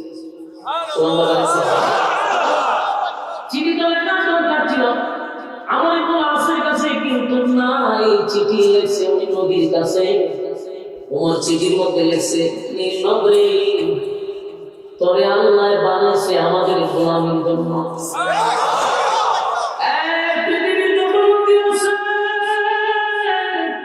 সবগুলি মানুষের গোলামীর জন্য বানাইল আল্লাহর পয়গম্বরের সাহাবী খলিফাতুল মুসলিমিন হযরত ওমর বলেন নদী রে তোরে কেন বানাইছে বল আমাদের গোলামীর জন্যই তো বানাইছে তোর পানি দিয়ে শাকসবজি করবো, কৃষি করবো, এই জন্য তোরে বানাইছে। আল্লাহ আমার গোলামি, আমাদের গোলামির জন্য তোরে বানাইছে। তুই যদি আমাদের গোলামি বন্ধ করে দেস, আমি উমর সিদ্ধান্ত নিছি, নীল নদী বলতে আর পৃথিবীতে কিছু থাকবে না, আমি সব মাটি দিয়ে ভরাট করে দিব। আমার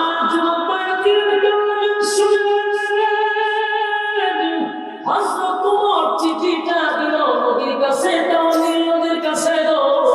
নীল নদের ধমক দিয়া দিয়া বলে, এই নীল নদ কতরে বানাইছে আমার মালিকের গোলামির জন্য, তুই আমাদের গোলামির জন্য তোরে বানাইছে, আমাদের গোলামি করবি তা তোর কাজ।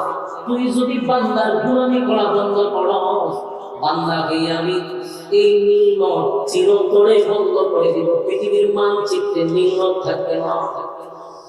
তাই হযরত ওমর আমার চিঠিটা পাওয়ার পরে তুই তোর ভিতর থেকে পানি বাইর করবি, পানি দিতে তুই বাধ্য থাকবি, না ভাই আমি ওমরের কথা বলবে না।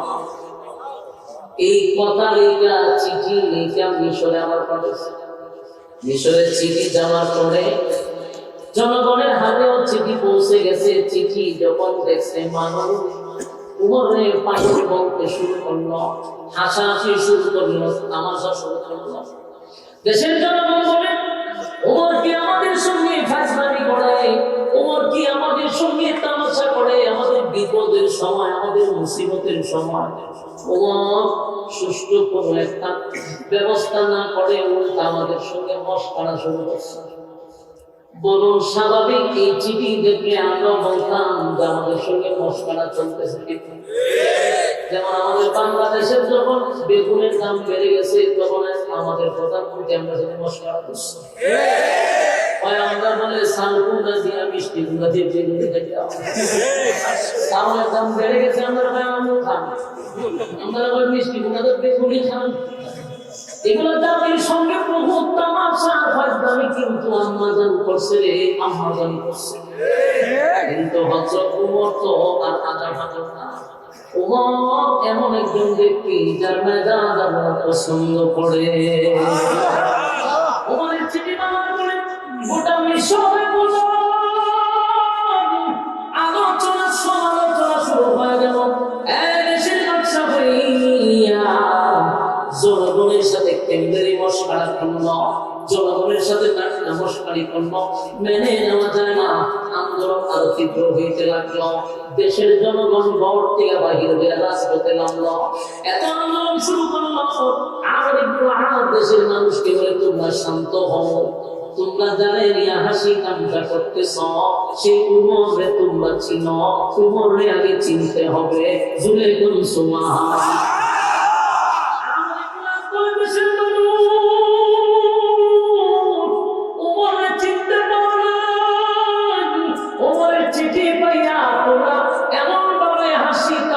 শুরু করলাম।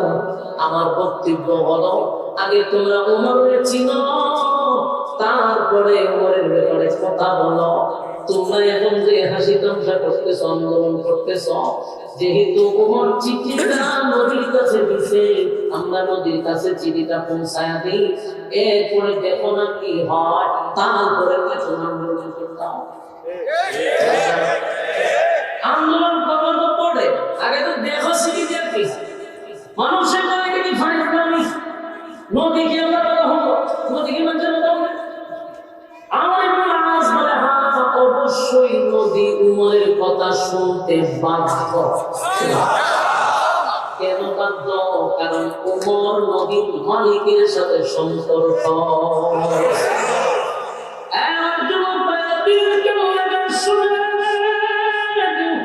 আপনি যদি মালিকের সঙ্গে সম্পর্ক করেন, তাহলে এই পৃথিবীর সমস্ত মাখলুকাত আপনার গোলামি করতে বাধ্য। সূর্য মানুষের গোলামি করে, চন্দ্র মানুষের গোলামি করে, গাছ মানুষের গোলামি করে, নদী মানুষের গোলামি করে। আল্লাহ বলেন, সমগ্র মাখলুকাত মানুষের গোলামির জন্য বানাইছি। মানুষকে বানাইছি আমি আল্লাহর গোলামির জন্য। মানুষ তুই যদি আমি আল্লাহর গোলামি করো, তাহলে আমি আল্লাহ তোদের ব্যাপারে মাখলুকাত তোর গোলামি করবে, তোর গোলামি করবে। মানুষ যখন আমার আল্লাহ বলে যায়, মানুষ যখন আল্লাহর গোলামি বন্ধ করে দেয়, মানুষের দাম থাকে না, মানুষের দাম থাকে না, জিনিসপত্রের দাম বেড়ে যায়। মানুষ তোমার কোনো দাম থাকবে না, কারণ তুমি মালিকের সাথে সম্পর্ক নাই, তাই মালিকের মাখলুকাত তোমার সঙ্গে সম্পর্ক নাই। তুমি যখন আল্লাহর গোলামি করবা, তখন মাখলুকাত তোমার গোলামি করবে। এটাই বাস্তবতা। আমার এই বিষয়ে মানুষেরা মাথা গরম করা যাবে না, কারণ ওমর নদীর মালিকের সাথে সম্পর্ক করছে রে। ওমর যদি নদীর অর্ডার দেয়, নদীর অর্ডার মানতে বাধ্য। সুবহানাল্লাহ। আল্লাহর মালিকের সাথে সম্পর্ক না, মাত্র ওমরের সম্পর্ক নদীর মালিকের সঙ্গে সম্পর্ক। ওমর যেহেতু নদীর অর্ডার দিয়েছেন, নদী মানতে বাধ্য। আমার ইতিহাস বলে চিঠিটা লইয়া দেশের জনগণ গেছে, দেখি আজকে কি হয়। আর না হয় আমার ইতিহাসকে হত্যা করব, তারাও প্রস্তুতি নিছে, এই তামাশার জবাব আমরা তরবারি দিয়া দিব। এরকম ভাবে প্রস্তুতি নিয়ে গেছে। আমার ইতিহাস চিঠিটা লইয়া নদীর কাছে গেল। নদীর মাঝখানে গিয়া চতুর্দিকে তাকায় দেখে দেশের জনগণ তাকায় আছে, আমার ইতিহাসের কাছে তরবারি লইয়া দাঁড়ায় আছে। যদি পানি না দেয়, আমর ইবনে আসকে হত্যা করার প্ল্যান করছে। জনগণের সঙ্গে তামসা, জনগণের সঙ্গে ইয়ার্কি মারা, এর প্রতিশোধ নেওয়ার জন্য তারা প্রস্তুত। আমর ইবনে আস বলেন, আমি চতুর্দিকে তাকাইয়া চিঠিটা নদীর মাঝখানে শুধু রেখে দিলাম। দেখে আমি যখন সামনের দিকে আগাবো, আমি তাকায়া দেখি আমার পিছনে পানি দৌড়ায়, আমি সামনে দৌড়াই। চিন্তা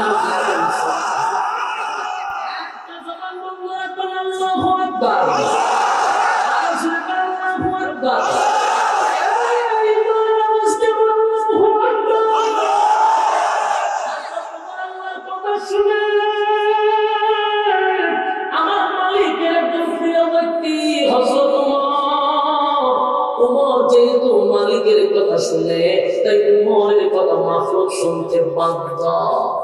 এই যে নীল নদে পানি হইল রে, বর্তমান বিজ্ঞান বারবার পরীক্ষা করে দেখে ওই যে 1400 বছর আগে পানি হইছিল, আজ নীল নদের পানি কমেও নাই, বাড়েও নাই। হযরত ওমরকে ছিল ওমর সাধারণ কোন সাহাবী নয় গো, ওমর সাধারণ কোন সাহাবী না। যেই ওমরের মেজাজ আল্লাহর কাছে পছন্দ। ওমর যা চাইতো আল্লাহ তা নাযিল করত। এই সাধারণ কথা। আয়াত নাযিল হয় নবীদের উপরে, আল্লাহ নবীর উপরে কোরআন আয়াত নাযিল। কিন্তু আশ্চর্যের ব্যাপার হলো 21টা আয়াত হযরত ওমরের মেজাজ মতো নাযিল হয়।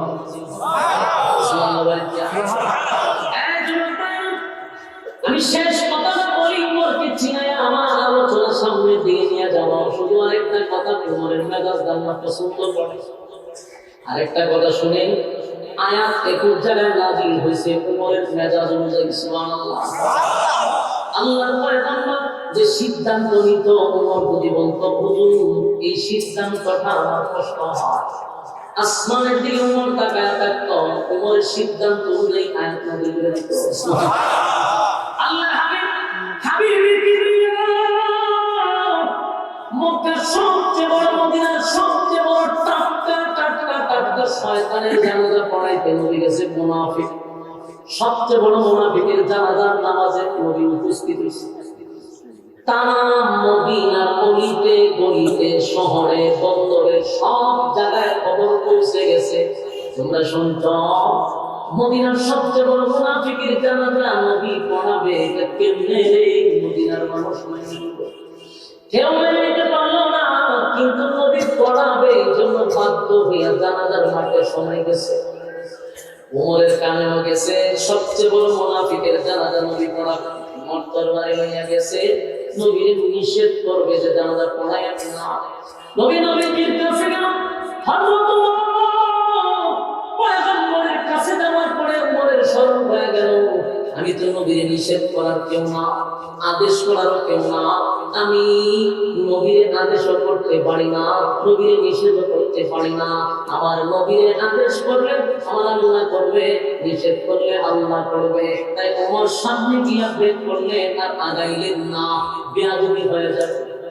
কিন্তু ওমরের ভিতরে যে লোকটার জানাজা নবী পড়ানোর জন্য প্রস্তুতি নিছে, লোকটা ভালো না, ভালো না। দেখতে ছিল বড় একজন বিশাল, নবীর পিছনে নামাজ পড়তো, মাথায় ফাঁকি, লম্বা ফাঁকি, দাড়িও লম্বা, আবার পকেটে মুসওয়াক। দেখলে বোঝা যায় জান্নাতের দরজা বিলাহি বেরিয়েছে। কিন্তু হে যে শয়তানের খারাসি কি আপনি চেয়ে বুঝাচ্ছেন? এরকম এক সুরতের দোকানের লোক আছে না? আমাদের সমাজে দেখবেন বড় বড় হাদিরা লাগাইয়া আপনার মুখে সব বড় রাখে, দাদিও এই লম্বা সুখ আছে। কিন্তু এরা যে একটা আল্লাহর ওলি, কিন্তু এদের মূল কাহিনী হলো এরা মানুষ হত্যা করতে চায়।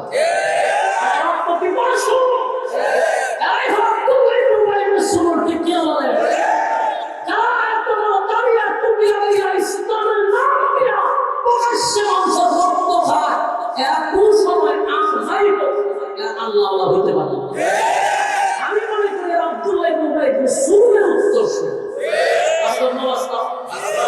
যতগুলা খুনি আপনারা দেখছেন সবগুলা খুনি মুখে দেন। একটা বুজুর্গ দিয়েছে, দাড়ি টাড়ি ভাঙাবি সবই আছে, এত বড় বুজুর্গ, কিন্তু মানুষের রক্ত তারা খাইতেছে। এরা খুনি, এরা আব্দুল্লাহ ইবনে উবাই সুরের উত্তরসূরি। এজন্য সমাজে সবাই আল্লাহর ওলি না, নেক্সট সুরতেও মানুষকে ধোঁকা দেওয়া হয়। সাবধান করে দিলাম, আপনাদের হাতে পায়ে ধরে বলি, আপনাদের হাতে পায়ে ধরে বলি, আলেমদের বাহিরে পা ফালাইবেন না, আলেমদের বাহিরে জালেমদের সাথে হাত মিলাবেন না। বাংলাদেশে যে তাণ্ডব বসাইছে, অত্যন্ত গিরিব একটা কাজ তারা করছে, যেটা প্রত্যেকটা মুসলমানের কলিজায় আঘাত দিচ্ছে। যে ভাইগুলার একই সাথে চললাম, একই বিছানায় ঘুমাইলাম, আজকে এই সংঘর্ষ খারাপ হয়ে গেছে। যারা আমাদের কাছ থেকে দূরে সরাইল, মাঝখানে কেন ঢুকলো, কেন বুঝতেছেন? এটা গভীর এক ষড়যন্ত্র। এই উম্মতের মধ্যে ফাটল সৃষ্টি করার জন্য এটা ভারতীয় চক্রান্ত ছাড়া আর কিছু হতে পারে না। এরা চক্রান্ত করে করে আমাদের বাড়িদেরকে আমার কাছ থেকে দূরে সরাইতে চাচ্ছে। এই সময় গোটা পৃথিবীতে তাবলীগ জামাতের একটা সায়াত ছড়ায় গেছে, প্রত্যেক জায়গায় এই জামাতের একটা গ্রহণযোগ্যতা সর্বমহলে বেড়ে গেছে। তখন সিদ্ধান্ত নেওয়া হয়েছে যে সর্বনাশ, এরা যেভাবে কাজ করতেছে এইভাবে যদি চলতে থাকে আগামী বাংলাদেশ ইসলামের বাংলাদেশ। তাই মাঝখানে দিয়ে ভাঙতে পারেন। আপনারা ইতিমধ্যে দেখতে পাচ্ছেন যে ধরনের দ্বন্দ্ব শুরু হয়েছে। আল্লাহ আমাদেরকে হেফাজত করুন, আমাদের এই ভুল থেকে আমাদের ভাইদেরকে আমাদের কাছে ফিরে আসবে। ঘটনা কিতা ঘটনা কিতা লড়া সব করতে কিতা কষ্ট আসেনি, বুঝতে হবে। তখন যদি উঠোই কিন্তু স্লোগান শুনে দিতে, আর আমার একটা শুনি তখন 2 নম্বর স্লোগান শুনিব। কারণ এই তখন যে কথা বলতেছি, এই কথা বলার হল উঠবেন কেন? ঘটনা কিতা কষ্ট লাগতেছে। আমার কথাগুলো স্পষ্ট, অস্পষ্ট না। আমি দিদি বললাম যে একই প্লেটে আমরা খানা খাইলাম, এত মহব্বত, এত ভালোবাসা আমাদের মধ্যে ছিল, মাঝখানে কে ফাটল ধরে? মাঝখানে কে ফাটল ধরে? এদেরকে বাইর করতে হবে, তদন্ত করতে হবে। এই উম্মার মধ্যে কারা ফাটল সৃষ্টি হবে? আজকে তারা সন্ত্রাসী খায়, তার যে হাতের মধ্যে কাটার কথা মিসওয়াক, এই হাতে তারা অস্ত্র নিয়ে ঘুরে। নিশ্চয়ই কোনো গভীর ষড়যন্ত্র অবশ্যই আছে। আমি আরেকটা আজকে আসার সময়, আপনাদের এখানে আসার সময় ফেসবুকে আমি যে কয়েকটা চ্যানেল সবসময় দেখি খবর আবহাওয়া শুনবার লেখা, এর মধ্যে একটা চ্যানেল হলো ফেসদা পিপল, নাম তিরুপতি নাম। এই চ্যানেলটা বাংলাদেশের প্রথম সারের গণমাধ্যম তেমনটা না, কিন্তু এটা এত আস্থা, মানুষের মনে এতটা আস্থা জন্মেছে, ভালোবাসা জন্মেছে যে মানুষ এই চ্যানেলটার মধ্যে একটা আস্থা, বিশ্বাস রাখে। অনেকেই মনে হয় না আমরা শুনছেন, যারা শুনছেন এনার কাছে গুরুত্ব কথাটা আমি বলবো সাগর ভাইকে, এর পরিচালক কিন্তু সাগর ভাই না, সাগর ভাইয়ের কাছে আমার একটা আবদার থাকবে। এদেশের 96% আলেম, হক্কানি আলেম ওলামা আপনার এই চ্যানেলটাকে কিন্তু ফলো করে এবং আপনার কথাটাকে গ্রহণযোগ্য মনে করে, কারণ আপনি ন্যায়ের পক্ষে কথা বলছেন। বাংলাদেশে যখন ৭১ সময় টিভি ছিল, যারা নাটক করত নিউজ নিয়ে, তখন আপনি সত্যের পক্ষে অনেক কথা বলে গেছেন। বাংলাদেশে যখন আমরা পত্রিকা দিয়ে কিছু ব্যবহার করতাম, মানে এই পত্রিকার প্রদান ছিল না, সাংবাদিকদের কোনো কথার মূল্য ছিল না সাধারণ পাবলিকের কাছে। কারণ বাংলাদেশে বড় বড় ঘটনা ঘটতো, এটা নিউজ করতো না, নিউজ করতো কোন নায়িকা কতটা সময় বাথরুম হয়ে গেছে, কোন নায়িকা কখন কোন তালারে শাড়ি করছে। এই সমস্ত নিউজ যখন শুরু হয়েছে, প্রথম শাড়ি ঘটনা তো মানুষের আস্থা বিশ্বাস চলে গেছে। তখন আপনার এই চ্যানেল ফেস দ্য পিপলের প্রতি মানুষ ঝুঁকায় আসছে। আপনি কিন্তু 16 কোটি নয়, প্রায় 20-25 কোটি মানুষের ভিতরে আছে। এমন কোন কাজ সাগর ভাই করবেন না যেন আপনার প্রতিও মানুষের আস্থা বিশ্বাস চলে যায়। আজকে দেখলাম একজন মেজর, উনি হয়তো রিটায়ার্ড পারসন, আগে সেনাবাহিনীতে ছিল, উনাকে আনছে ওনার টক শুতে। এর কথাগুলি মনোযোগ দিয়ে শুনে, যদিও আমি প্রাসঙ্গিক আলোচনা আইসা করছি, আপনাদের মাথায় রাখা দরকার। উনি ছিল মেজর, বলতে সেনাবাহিনীতে আগে ছিল, রিটায়ার্ডে এত বাহিরে দেয় না, বলতে দেয়। ওনার আনছে না এই ফেসদা পিপলে টক শুতে আনছে, আনার পরে তাবলীগ সম্পর্কে ওনাকে জিজ্ঞাসা করতেছে। আমার একটা কথা সাগর ভাই, আমি হুজুরকে যদি টক শুতে বসায় বলি, হুজুর বিল্ডিংটা কিভাবে বানাইবো, কত বস্তা সিমেন্ট লাগবে, কতটা রড লাগবে, আমার বাঙ্গু দিলে আমি পারবো না?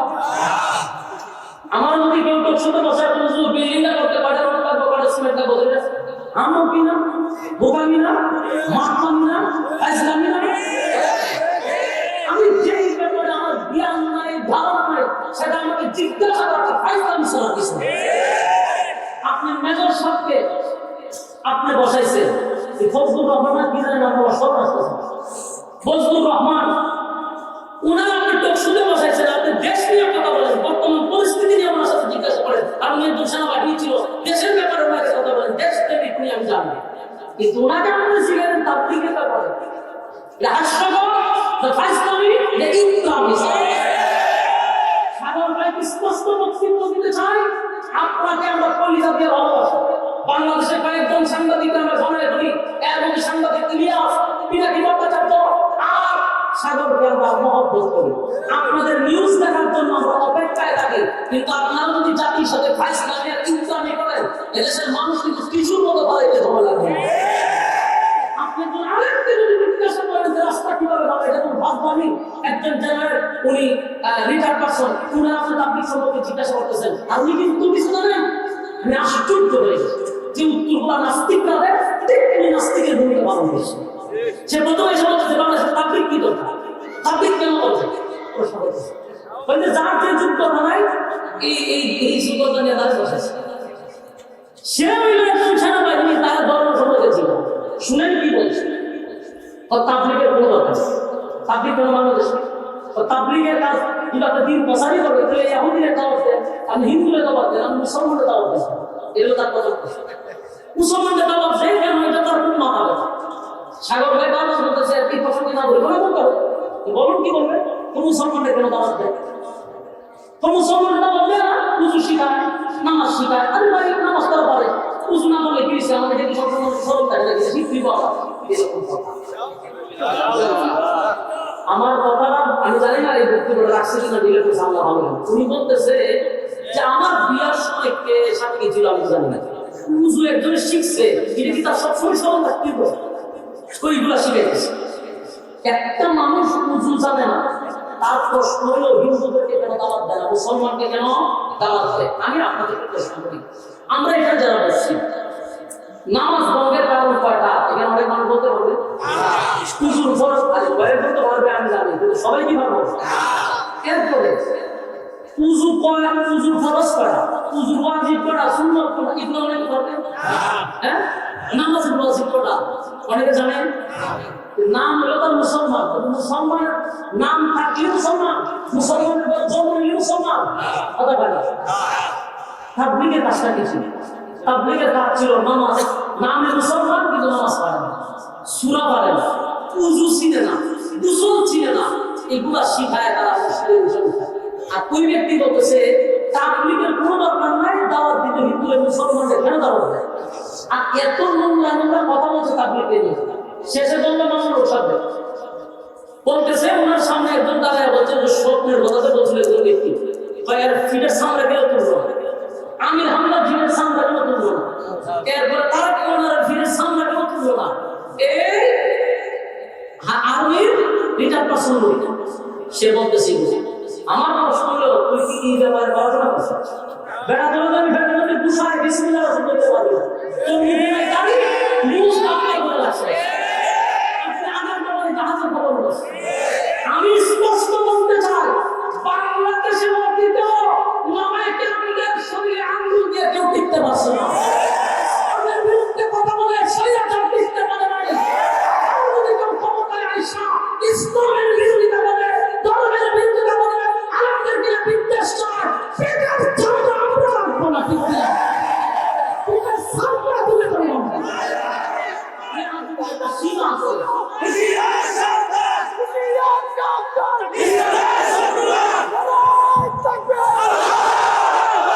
বাংলাদেশের 96% মুসলমানের দেশ, দেশের প্রত্যেকটা মানুষ আলেমদের সাথে জড়িত, প্রত্যেকটা মানুষ মাদ্রাসার সাথে জড়িত, ধর্মের সাথে জড়িত, যদি নামাজ পড়তে পারে না, ইসলাম শরীয়তে পালন করতে পারে না, আলেমদের প্রতি ভালোবাসা, ইসলামের প্রতি শ্রদ্ধা আছে। তুমি ভুইলা যায় না বাংলা বানাইছো তো মুসটাই না ছিল না, সেই ইসলাম নিয়ে কটূক্তি করছে, প্রতিটা বক্তব্য নাস্তিকের মতো বক্তব্য দিচ্ছে। এই জন্য এই বেদাবি বল সাগর ভাইকে বলবো এরকম পাগল মাথার দোষ যেগুলোর এখন আপনাদের কাছে খাওয়ার দরকার, এগুলো নিয়ে আমরা প্রশ্ন করতেছি। এই সমস্ত ইসলাম কোনো সময় ইসলামের ব্যাপারে জিজ্ঞাসা করা মানে একটু আগে ফেসলামি করা। আল্লাহ আমাদের বুঝার তৌফিক দান। আমরা আজকে যে রাজকে দেখি না কথা বাস্তব না, আমিও মনে করবো এখান থেকে বিষয়টা পাইছে না, শরীরের কসম দাঁড়িয়েছিল রাগে আর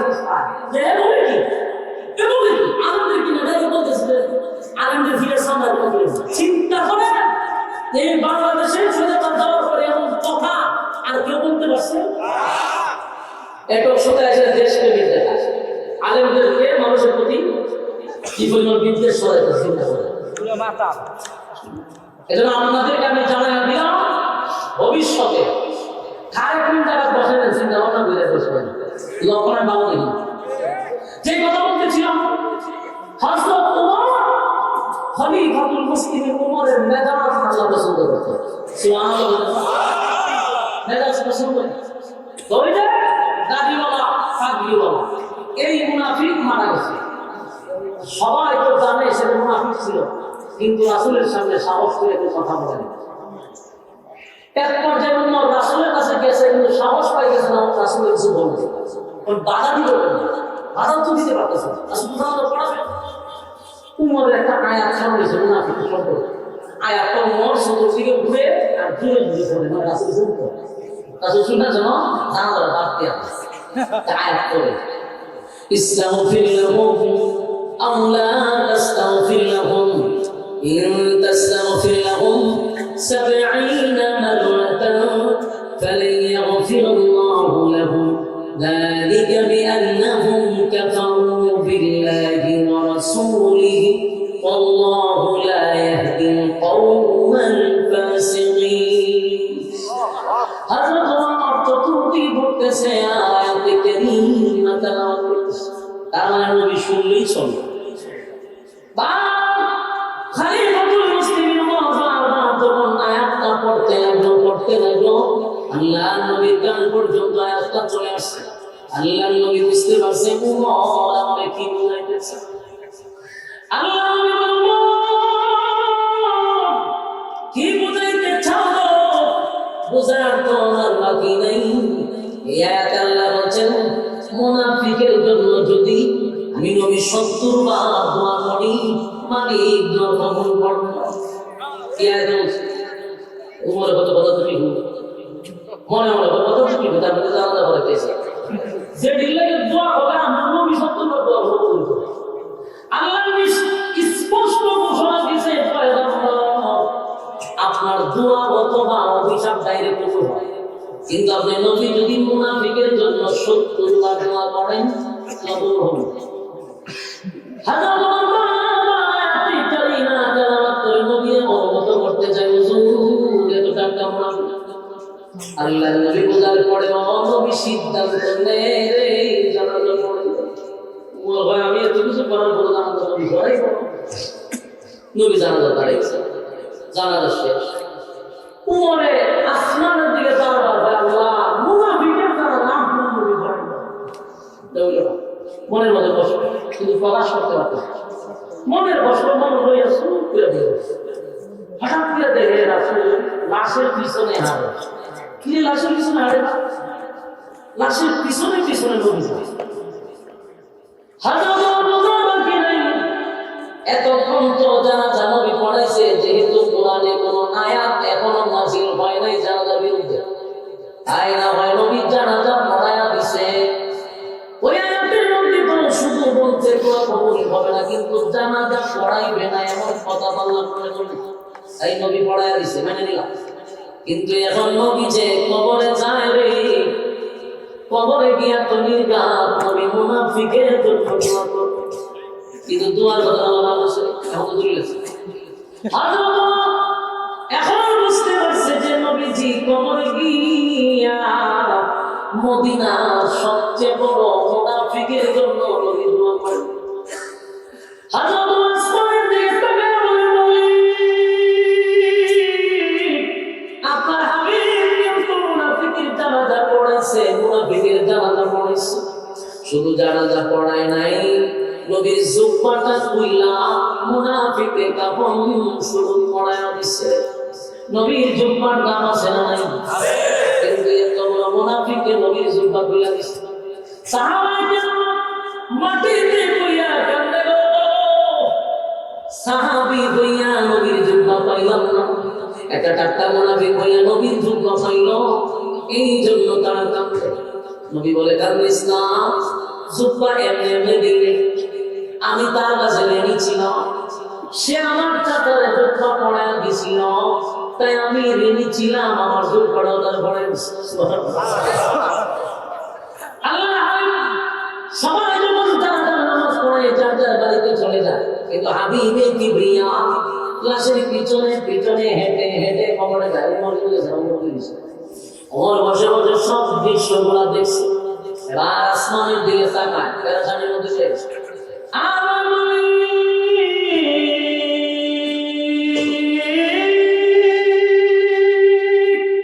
সবাই চলে গেল কিন্তু আপনার হাবিব কবরের পাশে যায় নির্ঘাত মুনাফিকের জন্য দোয়া করো না মালিক এটা বরদাস্ত করতে পারি না আপনি আয়াত নাযিল করলেন ইস্তাগফির লাহুম আও লা তাস্তাগফির লাহুম ইন তাস্তাগফির লাহুম 70 মাররাতান ফালান ইয়াগফিরাল্লাহু লাহুম যালিকা বিআন্নাহুম কাফারু বিল্লাহি ওয়া রাসূলিহি ওয়াল্লাহু লা ইয়াহদি বিল কওমিল ফাসিকিন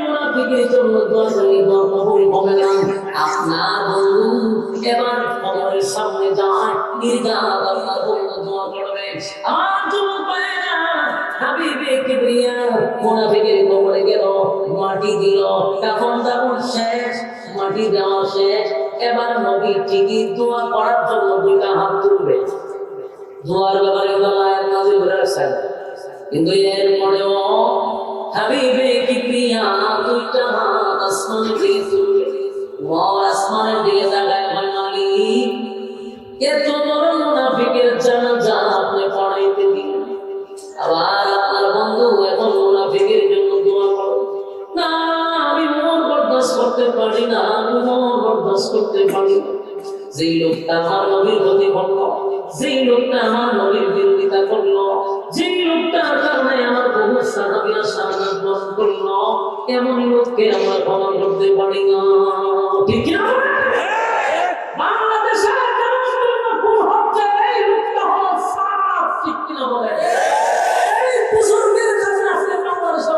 কথা বলছে এতগুলো মানুষের জীবনে বিনিময়ে সাহায্যে বাংলাদেশের মানুষ আর গ্রহণ করবে না।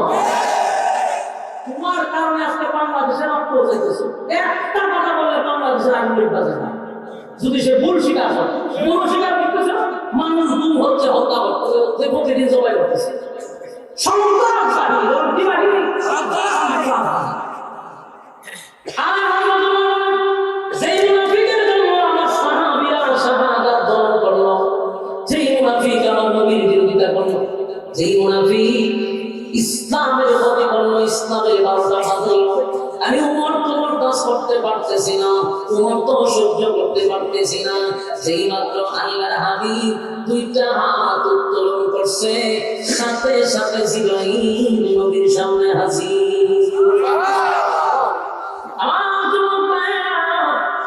জিবরাইল আলাইহিস সালাম যখন হাজির হয়ে গেল, জিবরাইল নবীর সামনে হাজির হয়ে বলে, হুজুর হাত নামান, দোয়া করবেন, পরে আগে শুনেন আল্লাহ কি বলছে গো, একটু শুনেন। এবার নবীর হাত নামা দিল। হযরত জিবরাইল বলে, হুজুর আল্লাহ এই হুজুরকে জানাইছে আপনার ওমরের সিদ্ধান্তটা আল্লাহর কাছে বড় পছন্দ। ওমরকে চিনা দরকার। আল্লাহর ফেরেশতা এসে কি কয়, তার ওমরের সিদ্ধান্ত আল্লাহর কাছে গ্রহণযোগ্য। জিবরাইল আলাইহিস সালাম নবী গো, দোয়া করবেন, পড়ে দোয়া করবেন, আগে শুনুন আল্লাহ বলেন উমরের সিদ্ধান্তটা নাকি আল্লাহর পছন্দ হয়েছে। উমরের সিদ্ধান্ত অনুযায়ী এখনের আয়াত নাযিল করে জানায়া দেয়, ওয়ালা তুসাল্লি আলা আহাদিন মিনহুম মাতা আবাদান ওয়ালা তাকুম আলা কবরি।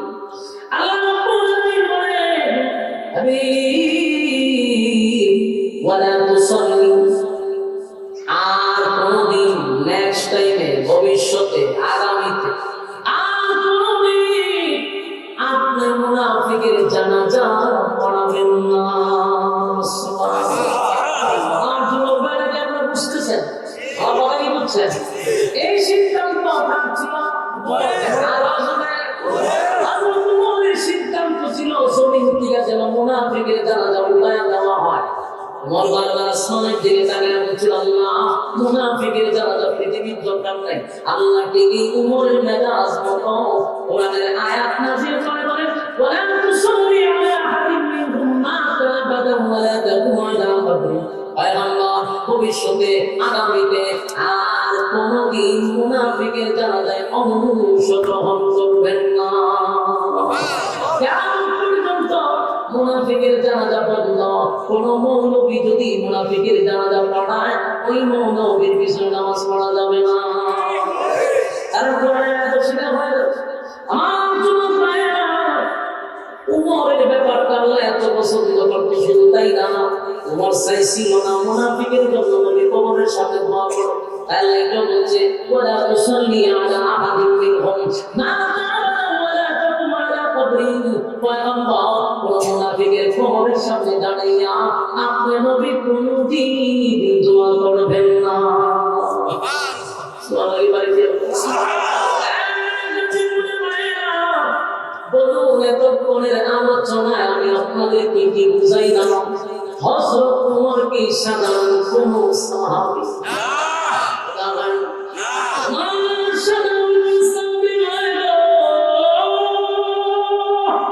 উমরের প্রতি আমার মালিক এত খুশি, এত খুশি, এত খুশি, একটা দুইটা নয়, একুশ জায়গায় উমরের ব্যাপারে নাযিল হয়েছে। উমরের সিদ্ধান্তে আল্লাহ খুশি হইয়া আয়াতে কারিমা নাযিল করছে। উমর কোন সাধারণ সাহাবী না, উমর কোন সাধারণ সাহাবী না। এমন একজন সাহাবীর বিরুদ্ধে হত্যা মামলা, ইয়া রাসূলুল্লাহ, তার বিরুদ্ধে হত্যা মামলা, হযরত খলিফাতুল মুসলিমিন হযরত ওমরের বিরুদ্ধে হত্যা মামলা হয়ে গেল রাসূলের পার্লামেন্টে। রাসূল আরবি সাল্লাল্লাহু আলাইহি ওয়াসাল্লাম তখন ছিলেন দেশের বাদশা, দেশের প্রেসিডেন্ট, দেশের প্রেসিডেন্ট হইয়া পয়গম্বর বিছানা হযরত ওমরের ব্যাপারে চতুর্দিক দিয়া কানা বসা শুরু হয়ে গেছে। একটা নির্দোষ মানুষকে হযরত ওমর হত্যা করছে রে, ওমর হত্যা করছে, ওমরের বিরুদ্ধে মামলা হয়ে গেছে। এবার মামলার রায় দিব কে? নবী নিজেই তো বিচারক, রায় যদি নবী দেয় তাহলে তার ফাঁসি দিতে হযরত ওমর যেমন হত্যা করছে। পিছনে যদি এত কথা বলা নেই তার বাদ কিছু জানা আছে না বলেন ভাই কি জানা আছে? চতুর্দিকে কথা বলে জানা আশা করি বাস করে বিরক্ত হইতেছিলেন, বুঝতে পারতেছি কমিটির অনেকে বিরক্ত হইতে পারতেছি, এমন হইতে পারে আমি বুঝতে পারতেছি। বল কাছে সময় কথা শেষ আর 5 মিনিট। হযরত ওমরের বিরুদ্ধে হত্যা মামলা যখন হয়েই গেল, রায় কে দিবে? আল্লাহ হাবিব রায় দিবে। চতুর্দিকে মানুষের কানা ঘোষা শুরু হয়ে গেছে। ওমর হত্যা করলো একটা নির্দোষ মানুষ। আদালতে তোলা বলো, আসামির কাঠ গড়ায় হযরত ওমর দাঁড়ায় আছে। আসামির কাঠ গড়ায় দাঁড়ায় আছে। মদিনার মানুষের চোখে পানি চলে আসে, কান্নার রোল পড়ে গেছে। চতুর্দিকে মাঠঘাট পড়ে গেল। হযরত ওমর এমন কাজ করতে পারে না, একটা নির্দোষ মানুষকে ওমর হত্যা করতে পারে না। সবাই মনে মনে এমন কাজ ওমর করতে পারে না, কিন্তু তদন্তে বাহির হয়ে আসে ওমর একটা নির্দোষ মানুষকে হত্যা করছে।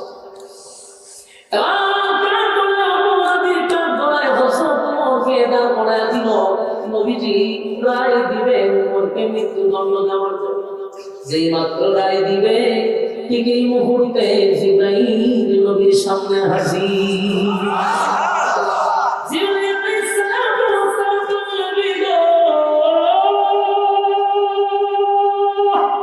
রায় দিবেন বলে নবীজি আপনার হাতে দায়িত্ব হলো, আপনি আজকের মামলার রায় দিবেন।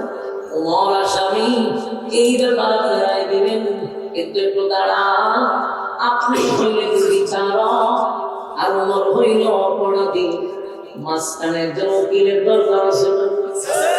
আজকের মামলা যিনি লড়বে উনি হলেন স্বয়ং আল্লাহ। একটা জবান বন্ধ রাখবেন না, বলুন আল্লাহু আকবার।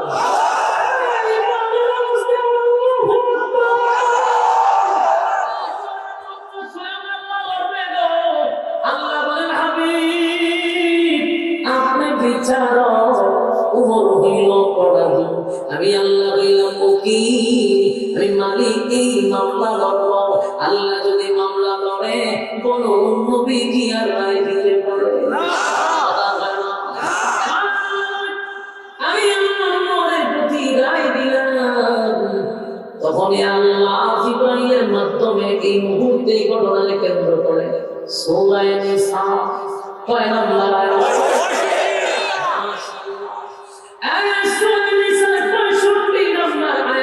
তখনই নাজিল হয়ে যায়। আল্লাহ তখন সূরা নিসার 65 নম্বর আয়াত নাজিল করে বলেন, ফালা ওয়া রাব্বিকা লা ইউমিনুনা হাত্তা ইউহাক্কিমুকা ফীমা শাজারা বাইনাহুম সুম্মা লা ইয়াজিদু ফী আনফুসিহিম হারাজান মিম্মা قضيت ويسلموا تسليما।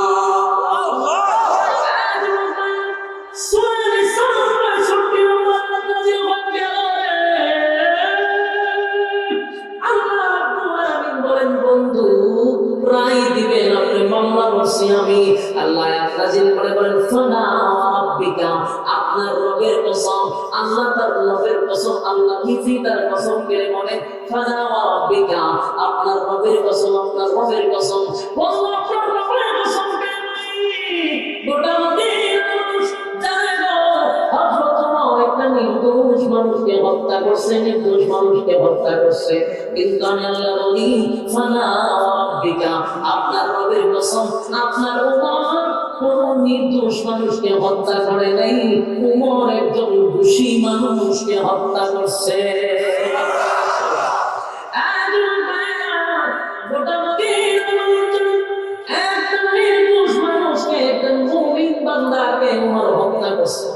একজন মুসলমান ব্যক্তিকে, একজন নির্দোষ মানুষকে ওমর হত্যা করছে। কিন্তু আল্লাহ বলেন আপনার রবের কসম, ওমর কোন দোষী মানুষকে, নির্দোষ মানুষকে হত্যা করে নাই, ওমর একটা দোষী মানুষকে হত্যা করছে। আল্লাহ বলে যে লোকটাকে হত্যা করছে সে আদৌ কোন মুসলমান ছিল না, সে ছিল একটা মুনাফিক। কে ছিল? মানুষের সামনে বলতো সে মুসলমান। আমি কিন্তু শুরুতেই কইলাম না সে আসলে মুসলমান ছিল। সমাজের মধ্যে মুসলমানের লাগাইয়া মানুষের সামনে চলতা বলতো মুসলমান। কোন ব্যক্তি যদি মুসলমান দাবি করেন পরে আমার নবীর বিচার তার পছন্দ হয় না, আল্লাহর হুকুম তা মানতে ভালো লাগে না, নবী তরিকায় চলতে ভালো লাগে না। বলুন এই লোকটা কি মুসলমান হওয়া সম্ভব? যে লোকটা বলল সে মুসলমান, দেখেন নিজের মুসলমান দাবি করল, কিন্তু আপনি নবী বিচার করে দিলেন, এরপরে সে বলল বিচার তার পছন্দ হয় না। সে মুসলমান ছিল না, সে ছিল মুনাফিক। তাই উমরকে বলা হয় উমরে ফারুক। কেন বলা হয়?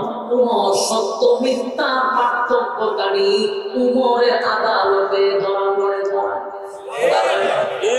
উমরের কাছে পার্সিটা আসলে পরে জাকাত ধরা হয়। উমর বুঝতে পারছে এই লোকটা আদৌ মুসলমান ছিল না, সে একটা মুনাফিক। উমর বুঝতে পারছে। আর আমার নবী যেখানে বিচার করলো স্পষ্ট বলতেছে নবীর বিচার তার পছন্দ হয়, তাই উমর তাকে হত্যা করছে। পৃথিবীর সব নবীর সাহাবী হযরত উমর অপরাধী, আল্লাহর আদালতে হযরত উমর নিষ্পাপ। চিৎকার দিয়ে বলুন সুবহানাল্লাহ। এই ছিল সূরা নিসা আয়াত নাযিল হওয়ার মূল ঘটনা। আল্লাহ চিরস্থায়ী একটা সমস্যার সমাধান দিয়া দিছে। বলুন আজকের পর থেকে আপনি আমি ওয়াদা করলাম কোন মুনাফিকের জানাজা আমরা করব না, পড়াইব না। কারা কারা রাজি?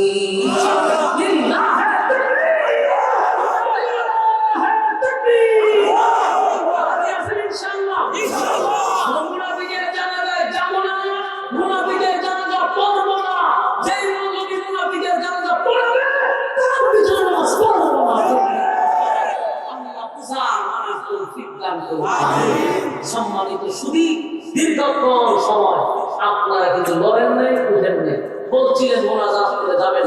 আমি স্পষ্ট দেখতে পাচ্ছি মৌমাছির মতো আপনারা বসে আছেন, একটা মানুষ লড়েন নাই, মোনাজাতের অপেক্ষায় বসে আছেন। আপনাদের পয়সা আমাদের ইজ্জত করছেন। আমি তো আল্লাহ আপনাদেরকে দুনিয়া আখিরাতের ইজ্জত দান করব, আপনাদেরকে আল্লাহ সম্মানী বানায় দেন। আমিন।